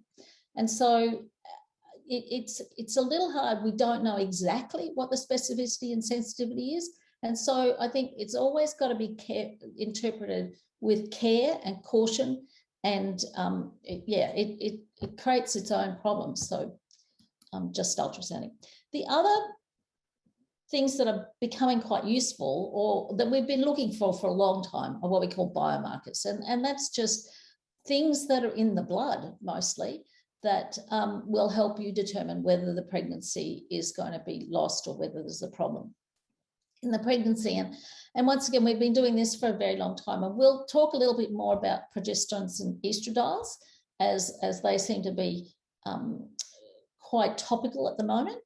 Alpha fetoprotein may well be a very useful protein to detect. There's a bit more research, I think, that needs to go on, and a bit more development before we could use it clinically. But it's probably likely to be as useful as progesterones and estradiol. Where am I? Go back. There we go. The serum amyloid A is very disappointing. It looked like it could be wonderful experimentally. It's really, really quite specific and sensitive, really quite sensitive. It's not very specific. But in the field, it's really not been as useful in picking up pregnancies. Picking up problem pregnancies. I've actually had mares with completely normal serum amyloid A go on to abort 2 or 3 days later from things that were, placentitises that would have been around when we took the blood sample. Relaxin is a protein that was looked at many, many years ago. It is effective at detecting mares that have problems with their pregnancy. but we don't seem to have any commercial assays available to use it, and it seems to have sort of gone out of fashion a little bit. So looking at monitoring with ultrasound, it's probably useful to think about what the different forms of ultrasound are actually useful for. So most of us will do transrectal examinations to determine, using the ultrasound. And this is probably the most widely used method to assess problem pregnancies as a screening tool. And I think most people these days, when they're doing the preg test, use an ultrasound and get a quick idea of how the pregnancy is looking and detect mares that may need further follow-up later and more monitoring, and that's quite good. The rectal exam is actually very good at detecting ascending placentitis and the later forms of EAFL, but once again, you've got to think about placentitis is the only causes less than half, 44% of our losses, and these other cases like poor perfusions and a lot of these other ones will not be picked up by the rectal ultrasound.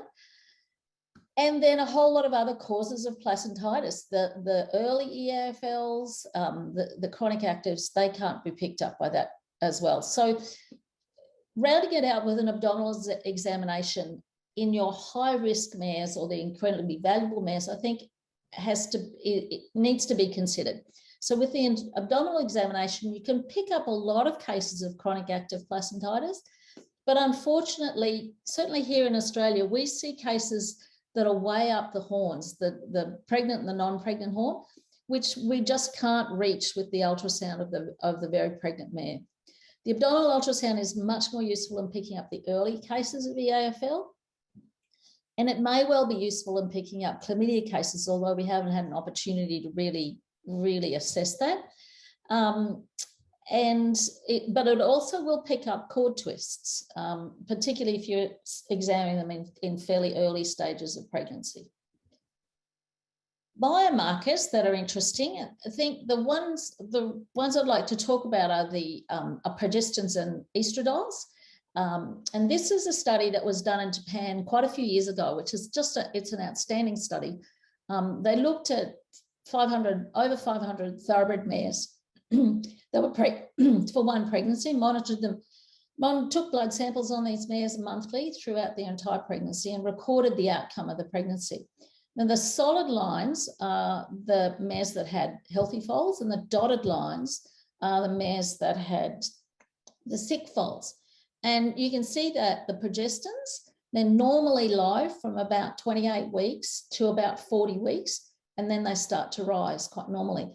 In the mares that lost their pregnancies, the progestins rose earlier, much earlier, and similarly with the estradiol, it's high in that period, and it tends to decrease when you've got placentitis or you've got other problems, and so it was quite predictive. And it's they have presented that the combination of the level of the two hormones is more effective than looking at one in isolation. And I think there's some more work coming out of Kentucky, which is not as clear-cut as this. And so I think this is worth using, and I'm starting to use the progestins and estradiols as together in my clinical work quite a lot more and finding it quite useful. So if you want to develop a placentitis prevention plan, in summary, I think what we want to do is get rid of these and get lots of these. So in order to do that, I really think it's very important to understand what's causing losses in your farm, on your farm, in your area that are specific, and then also what's causing a loss for that particular mare. So you can then plan what you're likely to want to do. So that will allow you to better select your placentitis mares and better determine what sort of treatment plans you're likely to use. Keep emphasizing controlling the environment, particularly with the caterpillars. As you saw in a graph, there's still a high prevalence of EAFL, and we are aware of it. I think we need to look more closely at trying to get better at controlling the caterpillars. And then hopefully down the road, once we've done some more research on birds and the psittacosis, we'll be able to give you some plans for how to control that form of placentitis. Last but not least, monitoring and treating using both ultrasound and biomarkers to monitor your high-risk mares, and also to time a screening probably of all your mares to identify any of your problems that have sort of popped up that, that randomly come up just because of bad luck. Okay, and I'd be happy to answer any questions. Thank you so much once again. It's always a pleasure to have you as a speaker. You have a wealth of knowledge to share with all of us as per usual. So we really appreciate you coming on board. Thank you very much. I really appreciate it. Thanks very much. Thank you, Joan. Okay, our next speaker will be Dr. Catherine Chicken, and I'm not sure whether we have Dr. Jo Taylor joining us as well. Catherine, she's obviously very busy. Jo's drowning in COVID. I'm sure that she is. So Catherine's going to talk to us tonight about on-farm biosecurity, how to protect horses and people. And Catherine is from the Scone Equine Group. She is also an advisory panel member of the AgriFutures Australia Thoroughbred Horses Project. Catherine has a PhD in veterinary microbiology. She is a consultant to the Scone Equine Hospital on pathology and infectious disease, is a member of the Australian and New Zealand College of Veterinary Scientists in Medicine of Horses, a former member of Equine Veterinarians Australia Executive, a previous scientific editor of the Australian Equine Veterinarian and former superintendent of the Scone Equine Hospital Clovelly ICU. Catherine has worked in a mixed and equine practice in Australia and England, and in stud practice in Newmarket Equine Hospital. She's based at the Scone Equine Hospital Laboratory and consults to various farms in the investigation of specific disease outbreaks. She has special interest in emerging diseases and antimicrobial stewardship. Thank you, Catherine. Take it away. Okay, have you got my big screen? Yes, we have. You're good to go. Great. Okay, so thank you, Jules, for that introduction. I'm just going to have a quick talk to you this evening, and thank you so much for staying so long. Everyone must be getting a bit hangry by now, about what we can do to protect ourselves and control infections out in the field. And I guess it's probably a fairly pertinent time to be doing this. So Jo Taylor, who was going to join me in presenting this information from Hunter New England Health, is currently, I think, drowning in a sea of COVID with the local Hunter surge, so she's not able to be here as well. But I'd also just like to recognise the other contributors on this work, and we've been working together with a number of people: Diana Mendez, Jane Heller, Joan Carrick, the previous presenter, in and just improving people's biosecurity practices. So I'd particularly like to acknowledge Diana Mendez from James Cook University for providing the material about zoonoses that I'm presenting tonight. So from the work that was conducted with the breeding industry in about 2018, after the chlamydia psittaci emergence through 2016 and 17 as a recognised cause of abortion, and therefore a potential zoonotic risk, we identified from industry 5 potential themes that were barriers and enablers to personal biosecurity and infection control. Understanding zoonoses and zoonotic risk was one of those important themes. And this will be the major focus of this discussion tonight. And I basically want to, as I said earlier, thank Diana Mendez. This particular presentation is a condensed version of a webinar which will be available to you initially on HTBA's website and then likely onto the state TBA websites as well, as a resource to help everyone in industry understand zoonoses and zoonotic risk better. So the third aspect of what we'll be alerting you to tonight is just some other useful resources available to help you in keeping yourselves safe in relation to infectious disease. So apart from an increased risk awareness of zoonotic risk, there were a few other themes that emerged as barriers and enablers to personal biosecurity in the 2018 work.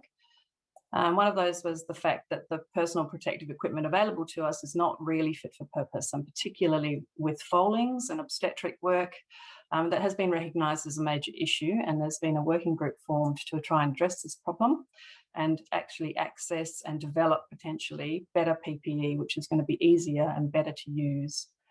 Other areas that came out were strong leadership and encouraging environments were identified as being necessary to achieve sustainable changes in habits, and the requirement for some industry standards in the central hub of resources for use by industry was also identified. So just moving on to understanding zoonotic risks in order to stay safe. Before we can understand what zoonotic risks are, we need to understand what zoonoses are and why they exist.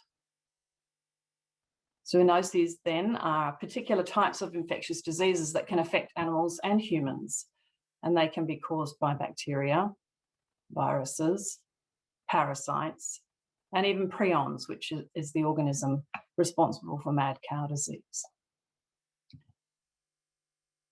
Zoonoses can be transmitted from animals to animals of the same species, or they can be transmitted from animals to animals of different species. Most importantly, zoonoses can be transmitted from animals to humans and from humans to animals, including between horses and humans. Some zoonoses are well known, and some are unknown, and some are yet to emerge. And I think the important thing about this particular slide is that around 75% of all emerging diseases, infectious diseases in humans, are of animal origin. Some known zoonoses haven't been seen for a period of time and re-emerge under certain circumstances, or can re-emerge in new susceptible species. So then what are zoonoses? Zoonoses are infectious diseases that can be transmitted between animals and humans. How are zoonoses transmitted to humans? They're transmitted to humans through various pathways, and they can be airborne, they can be transmitted via vectors such as mozzies and ticks, it can be a foodborne transmission, or they can be passed on to humans who have direct contact with animals or are in close proximity to animals.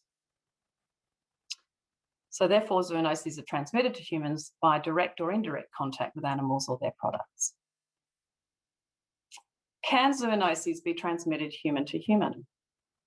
Well, the answer is yes, which means that zoonoses are as much a biosecurity risk between animals and humans as they are a public health problem. So the very timely example of this is what we're all living through at the moment, COVID. COVID has been reported to come out of bats or wildlife into pangolins and then into humans from eating pangolin meat. So basically, the most plausible explanation of COVID is just that it's a spillover from animals into humans. So it's important to realise that if you get exposed to a zoonotic disease and become infected, you could be a source of infection to others at work and the community at large, including your family and friends. So by protecting yourself from zoonotic risks, you're also protecting others in the community. Why should you be concerned about equine zoonoses? And aside from the obvious reason that you're working with horses, it's important to understand how equine zoonosis may emerge. And for that, we have to look at how humans interact with horses, which is quite different to how humans interact with other types of animals.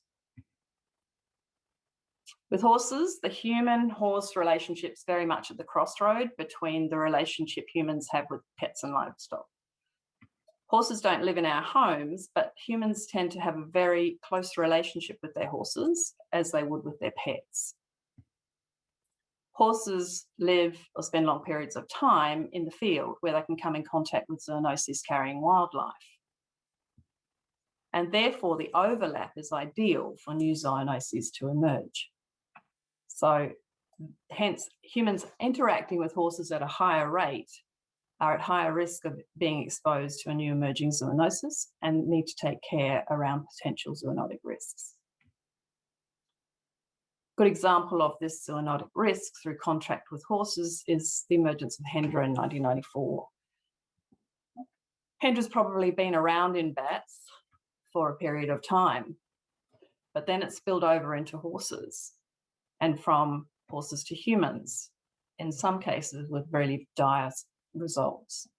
So to date, 4 people have died of Hendra virus. All of them have been closely caring for horses without taking adequate precautions against zoonotic risk.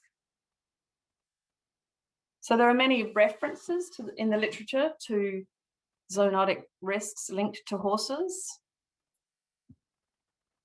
And in Australia, there's a number of known zoonoses that can be transmitted from horses to humans. And while some are more common than others have the potential to become an issue for people working with horses. And of course, we have to consider the risks from zoonoses that have not yet emerged. And you'll see on this list that at the top of it is Hendra virus, and as Niamh has discussed, Salmonella, methicillin-resistant staph, or MRSA, golden staph, and then a whole list of other organisms. And psittacosis is actually at the bottom of that with Q fever, because we haven't really got quite enough information to draw a distinct line. The testing in humans is not very good between psittacosis of horse origin, although there have been some very prominent sort of cases which have occurred, and certainly the risk profile seems very high. We certainly need to do some more work in this area. So equine zoonoses can be transmitted via direct contact with horses or via contact with urine, feces, manure, and other bodily or airborne fluids. So in your lines of work, it's unlikely that you can avoid coming into contact with not only the horses themselves, but all their other potentially contaminated materials. So you should inform yourselves about zoonoses because the majority of infectious diseases have an animal origin, including from horses. Why should you prevent zoonoses? Zoonoses present a biosecurity risk as they can be transmitted from horses back to animals in your care. And because zoonoses can be transmitted human to human, there's also a workplace health and safety issue for you, your colleagues, and your clients. And finally, we often forget about this part. People working with animals can be sources of zoonoses for other people in the community and become the source of a public health problem. So you should endeavour to prevent the transmission of zoonoses in your workplace to protect yourself, your colleagues and clients, but also your horse patients. How can you protect yourself from others from zoonoses? Well, with the interviews that got done in 2018 with industry participants after the chlamydia psittaci emergence as recognised as a cause of abortion, you all understood and clearly articulated that the idea that prevention yields the biggest success in protection. So just as looking at a few resources, the ABA has made personal biosecurity guidelines available online, and these can help develop your own strategies. And even though they are targeted at veterinary practices, there's a lot of relevant information in those resources for farms as well. So if you're unsure about what level of personal protective equipment to use, there's a few rules of thumb that have been developed in association with EVA, the Equine Vets Australia, and they are adopting a tiered approach to the level of PPE that you're using, commensurate with the risk that you are exposed to. So if you're conducting a non-invasive procedure on a healthy horse, you should consider wearing gloves, some eye protection, and some form of clothing protection. If the horse is healthy but the procedure is invasive and you're likely to come in contact with body fluids, you should also consider wearing a disposable P2 mask. And much as that was, something that people found incredibly difficult to even contemplate, now that we're in the middle of COVID, the whole idea of wearing masks is a lot more palatable, even if still uncomfortable. I think the most important thing here is that a P2 respirator, which are the ones with the little valves on the front, have much better efficacy than just the surgical masks we are using. However, any would be better than none. So if you're dealing with a sick horse, then you should consider using maximum PPE protection. And that also applies if you're dealing with a sick horse displaying Hendra signs and it's not vaccinated against Hendra. So we held a forum in June in Scone with industry participants, and you further crystallised the thoughts and strategies to improve personal biosecurity in the breeding industry. And the main strategies that came out of that forum, which were deemed necessary, or the sorts of things that would be useful to help personal biosecurity, were an increased risk of awareness about zoonotic risks, and hopefully this presentation will help that. And the one that will be up on the HTBA website is a longer version of this, and it goes into a bit more explanation around zoonoses in general. And we hope that that helps you with that goal. The other things that were decided upon was to develop or amend policies and procedures whilst keeping any of these amended practices affordable, providing strong leadership to drive a supportive work culture and creating supportive environments to facilitate personal biosecurity, encourage change in PPE usage behaviours, and also having a centralised hub of resources available for use by industry participants, which we are endeavouring to get together for you on the HTBA website initially. So you can protect yourself and others from zoonotic risks by following personal biosecurity guidelines, and it is important that you do, given the fact that many of the emerging diseases in humans come from animals. So just to sum up about zoonoses, they are infectious diseases that can be transmitted to humans from wildlife or domestic animals, including from horses. It's a two-way street, just important to remember that we can also transfer diseases back to our horse patients. So zoonoses present an uncertain risk to humans, as some are yet to emerge, and you should always assume the risk is present at all times. Zoonoses can be transmitted humans to human and become a public health issue when that happens.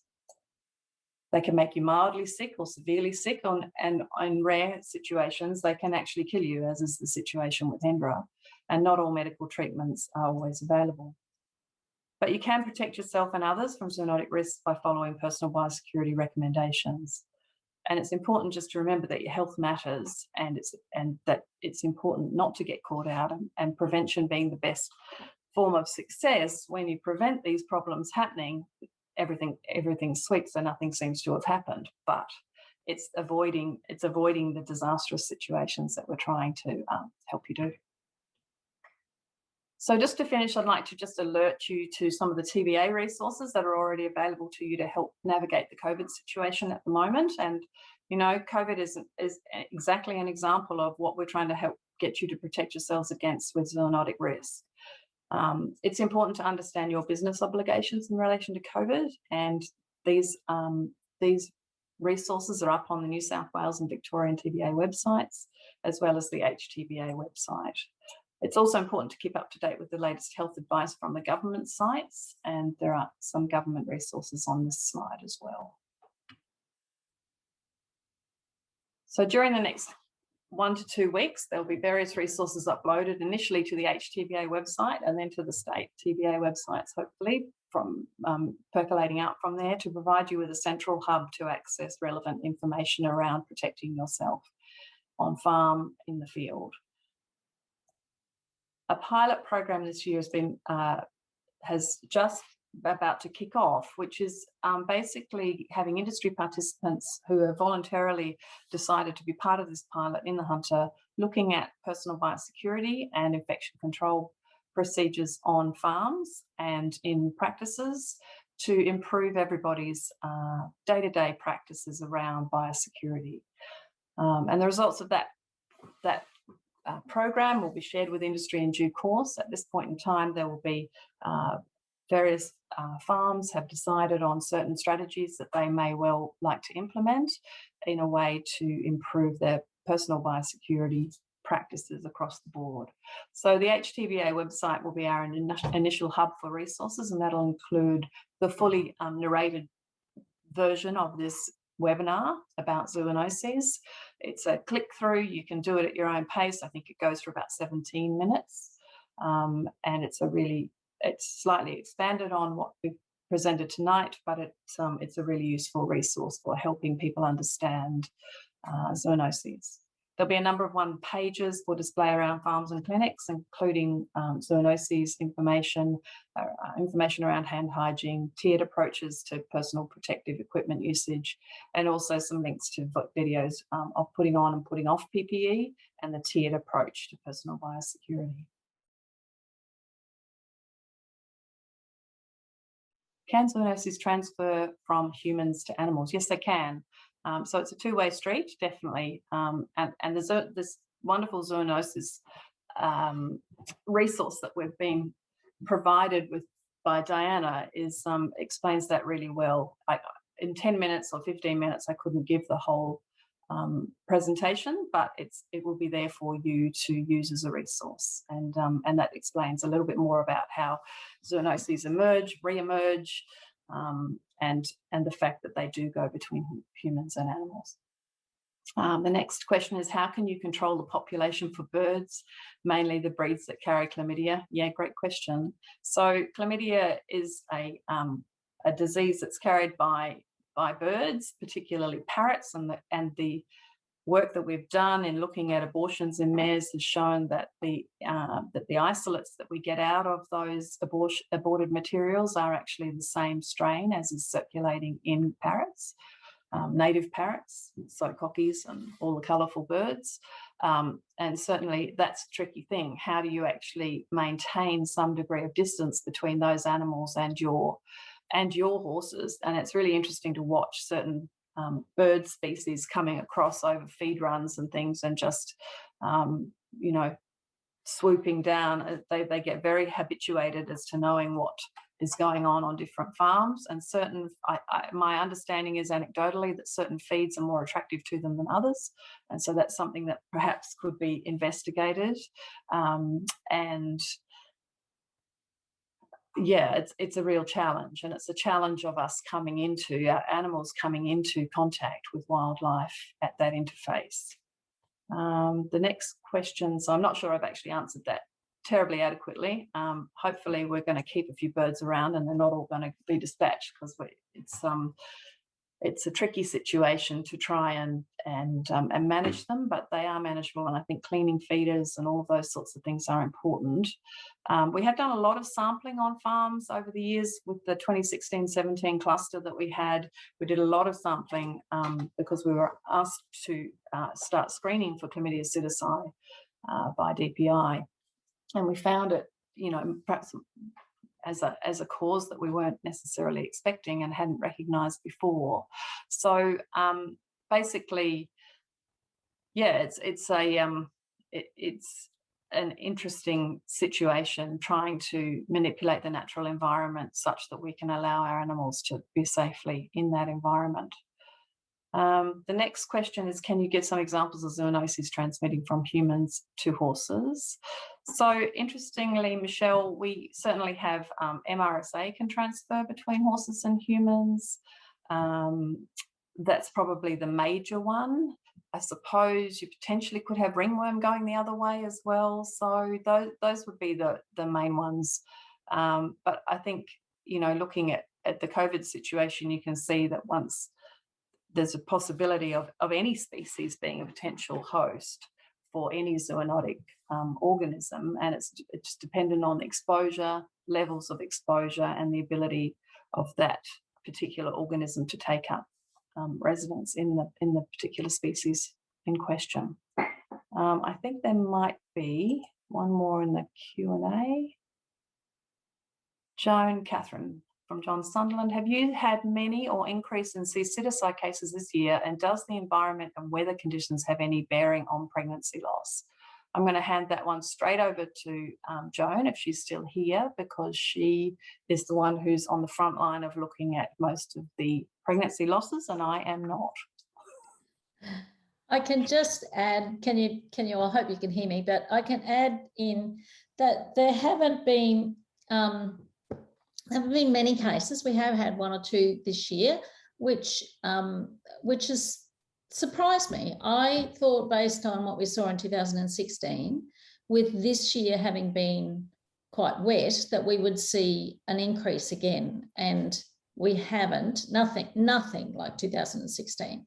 it seems to be pretty similar to the previous couple of years, where we're just getting a couple, the sporadic ones. So, I mean, we don't see every abortion that occurs, and so there may be others that are occurring that I'm not aware of.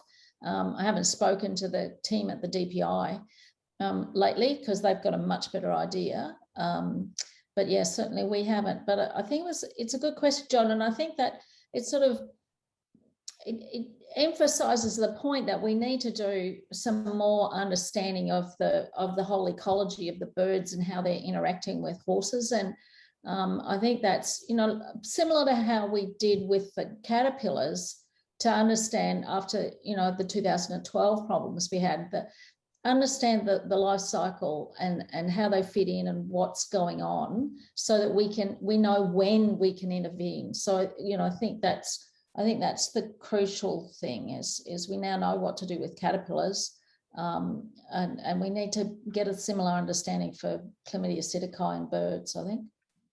Yeah, I'd agree totally. And I think the interesting thing is that, you know, every few years something else emerges, and it's not going to be the last thing. So we are constantly kind of chasing down new pathogens and reducing, particularly from an abortion perspective, that number of unknown cases of loss. And I think that will happen over time as we have better molecular diagnostic techniques and are able to diagnose more and more. Our ability to actually define losses will be much greater. But yes, there has been some work done. Susie Anstey did a PhD looking at the amount of C. psittaci circulating serologically in mares, how many antibodies were detected. And there was, Joan, you might be able to clarify this, some indication out of that work that certainly the colder months and the sort of June, July weather events where it was colder and wetter, there was certainly an increase in an indication of exposure to C. psittaci. Yeah, I think that seemed to go along, but once again, the prevalence was pretty low relatively. Yes. Yeah, and I think that's what's really interesting about this. This disease was a real problem in 16, 17, and really since then it hasn't had a major cluster like it did at that stage that I'm aware of. There have been sporadic cases and certainly not the same sorts of numbers that we were getting. Yeah, and I think the other thing is to, you know, looking at the work that's been published out of Melbourne, you know, Jo Devlin, Romana's work, that looking at that Chlamydia psittaci coming, you know, and their 25-year look, it's certainly been around for quite a while, and it certainly affects most of Southeast Australia. I mean, certainly not just what's going on here. And I mean, the public health people say that it's more common in Victoria, because they tend to have colder, wetter winters. Well, maybe with climate change we'll be having less cold, wet winters, so there'll be that change. But I think we need to just understand the ecology of birds and horses better. Yeah, and I think you bring up a really important point about the climate and the changing climate. We're going to see things in places that we aren't used to seeing them because of those very the pressures that are put on the ecological systems that our animals are existing in or very close to. So we're seeing things emerging in places that we haven't seen them before. So that's an important thing, and that's another good reason why it's really important to have good biosecurity practices and personal protective practices around, you know, hand washing, all of the simple stuff. It's not very sexy, but it's important, and it makes a big, big difference to, you know, the likelihood of you getting ill or and not transferring and being a fomite and transferring anything between animals. I did just see a comment in the chat box. Chris has said COVID was transferred from humans to large cats in a zoo. So there you are. Yeah, that's a good point, Chris. And I think I think that slide where we look at the importance of horses and the relationship they have, the close relationship they have with people, and the fact that they're in the environment, so that they are a species that are much higher risk, and therefore everybody who's working with horses just has to, I mean, we don't want to go silly, but we just need to keep that in the back of our mind, that that if a disease emerges, we've got a good chance it'll come in Australia, but it's a good chance it'll transfer from horses to people. You know, yes, we have very close relationships.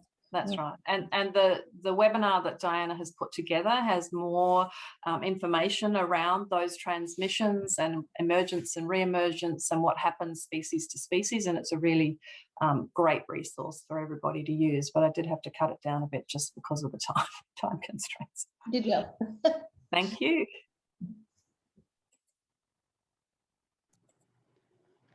Can I just make a comment on the coccidiosis case I was talking about earlier, where we found it in a fecal sample, which we thought was a bit surprising. But one of the questions I asked of the stud was, how many birds did they have? And they said, oh, that was interesting because, yeah, they had a lot of birds hanging around. And I said, okay, so I said, well, what are you doing to protect the feeders or, you know, remove the birds or limit the birds, whatever? And it was something they never even considered. Yeah, it's interesting. I think that's really important, Chris, for all sorts of pathogens. You know, I mean, when you look at what where the birds are, they are, you know, following a feed run generally. So I think that's really important. There's another just question popped up. Has there been any improvement on PPE due to the COVID pandemic? No, in short, not for us, not for the types of procedures that we need it to be useful for in relation to particularly foalings, which are the high risk sort of procedures, and the equipment is not fit for purpose. So Johnny, what the plan is that we have a sort of working group planned to try and address this very issue and see see what's available in the human sphere, but as well talk to producers of personal protective equipment and actually, you know, try and partner with them to actually develop some equipment that's going to be more useful for our circumstances. The unfortunate thing is the equine veterinary sphere is a small market. So to get those produced in a, you know, economical way is going to be tricky. Great work from our speakers. Thank you so much, and really appreciate all of the participants for zooming in. We have run over a little bit of time, but I think we've managed to squeeze in a whole lot of information in one session, so that was fantastic. This is going to be recorded as well. And we have got another couple of series of webinars coming very shortly. So we have a webinar this Thursday at 4 p.m. for the stud secretaries. We'll be talking about vaccination requirements, welfare, traceability updates. That's from Racing Australia. Work health and safety stud farm basics from Safe Industries Australia. Debt recovery procedures specifically for thoroughbred farms.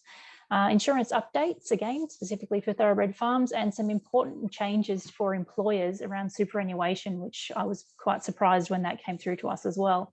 Then we'll have a session the following Wednesday on the 18th from 7 p.m. And that's hosted by Angular Equine Hospital and Thoroughbred Breeders Victoria. They're talking about infertility in the broodmare, infertility in endometriosis, and also in oviduct surgery. And I always get the pronunciation. I haven't prepared myself for pronunciation, clearly. Perpetuant conditions in the broodmare. And then the following Wednesday, the 25th of August, again at 7 p.m, Avon will be presenting around foals, so the lame foal, septic arthritis in the foal, and conditions of the newborn foal. So there's a couple of more sessions around veterinary-based topics. And then after that, there's a few more sessions coming up with agri-futures, but I might hand over to Charmaine and she might be able to explain what's happening in that space. Thanks, Jules. Appreciated. Thank you to all the speakers. They were very informative topics. So we are going to be conducting a session with agri-futures, one to talk a little bit about the fantastic work that they are doing with some of their research projects. Where this came from is just with COVID, we were going to do a live event in Victoria, but it's just not going to happen logistically. So we're just finalising the topics, and then once we release that, even though it was a Victorian event, happy to share it far and wide, and we'll do another one of these webinars where I'll be joined by Jules, and we'll go through some of the topics there as well. So look out for that one. Speaking of looking out for that one, I do encourage you to join your state association's newsletter. We obviously put events out like these, or I know TBB had a topic on EAFL last week. So always important information in them, and I guess it's your first point of call when it comes to events like this. And finally, at the conclusion of the series of webinars at the end of this month, all the state associations will pop out a survey. So that really just helps us to determine what you liked, you know, how we can do things differently and how we can improve upon things next year. So please fill that out because it helps us. But other than that, I'll hand back to Julianne. Thanks, Charmaine. So yes, we'll just recapping on that. So the recordings will be available on the State Breeders Association website. So thank you, Charmaine, for reminding us again about joining up with the state that you're associated with. And if you need any more information around upcoming webinars, you should be able to find that on their websites as well. I did miss it. There was a few around nutrition coming up in September and also in October, presented by the Kentucky Equine Research. So thank you, everybody, for joining us, and we really appreciated all of your time. Thank you so much. Have a great night.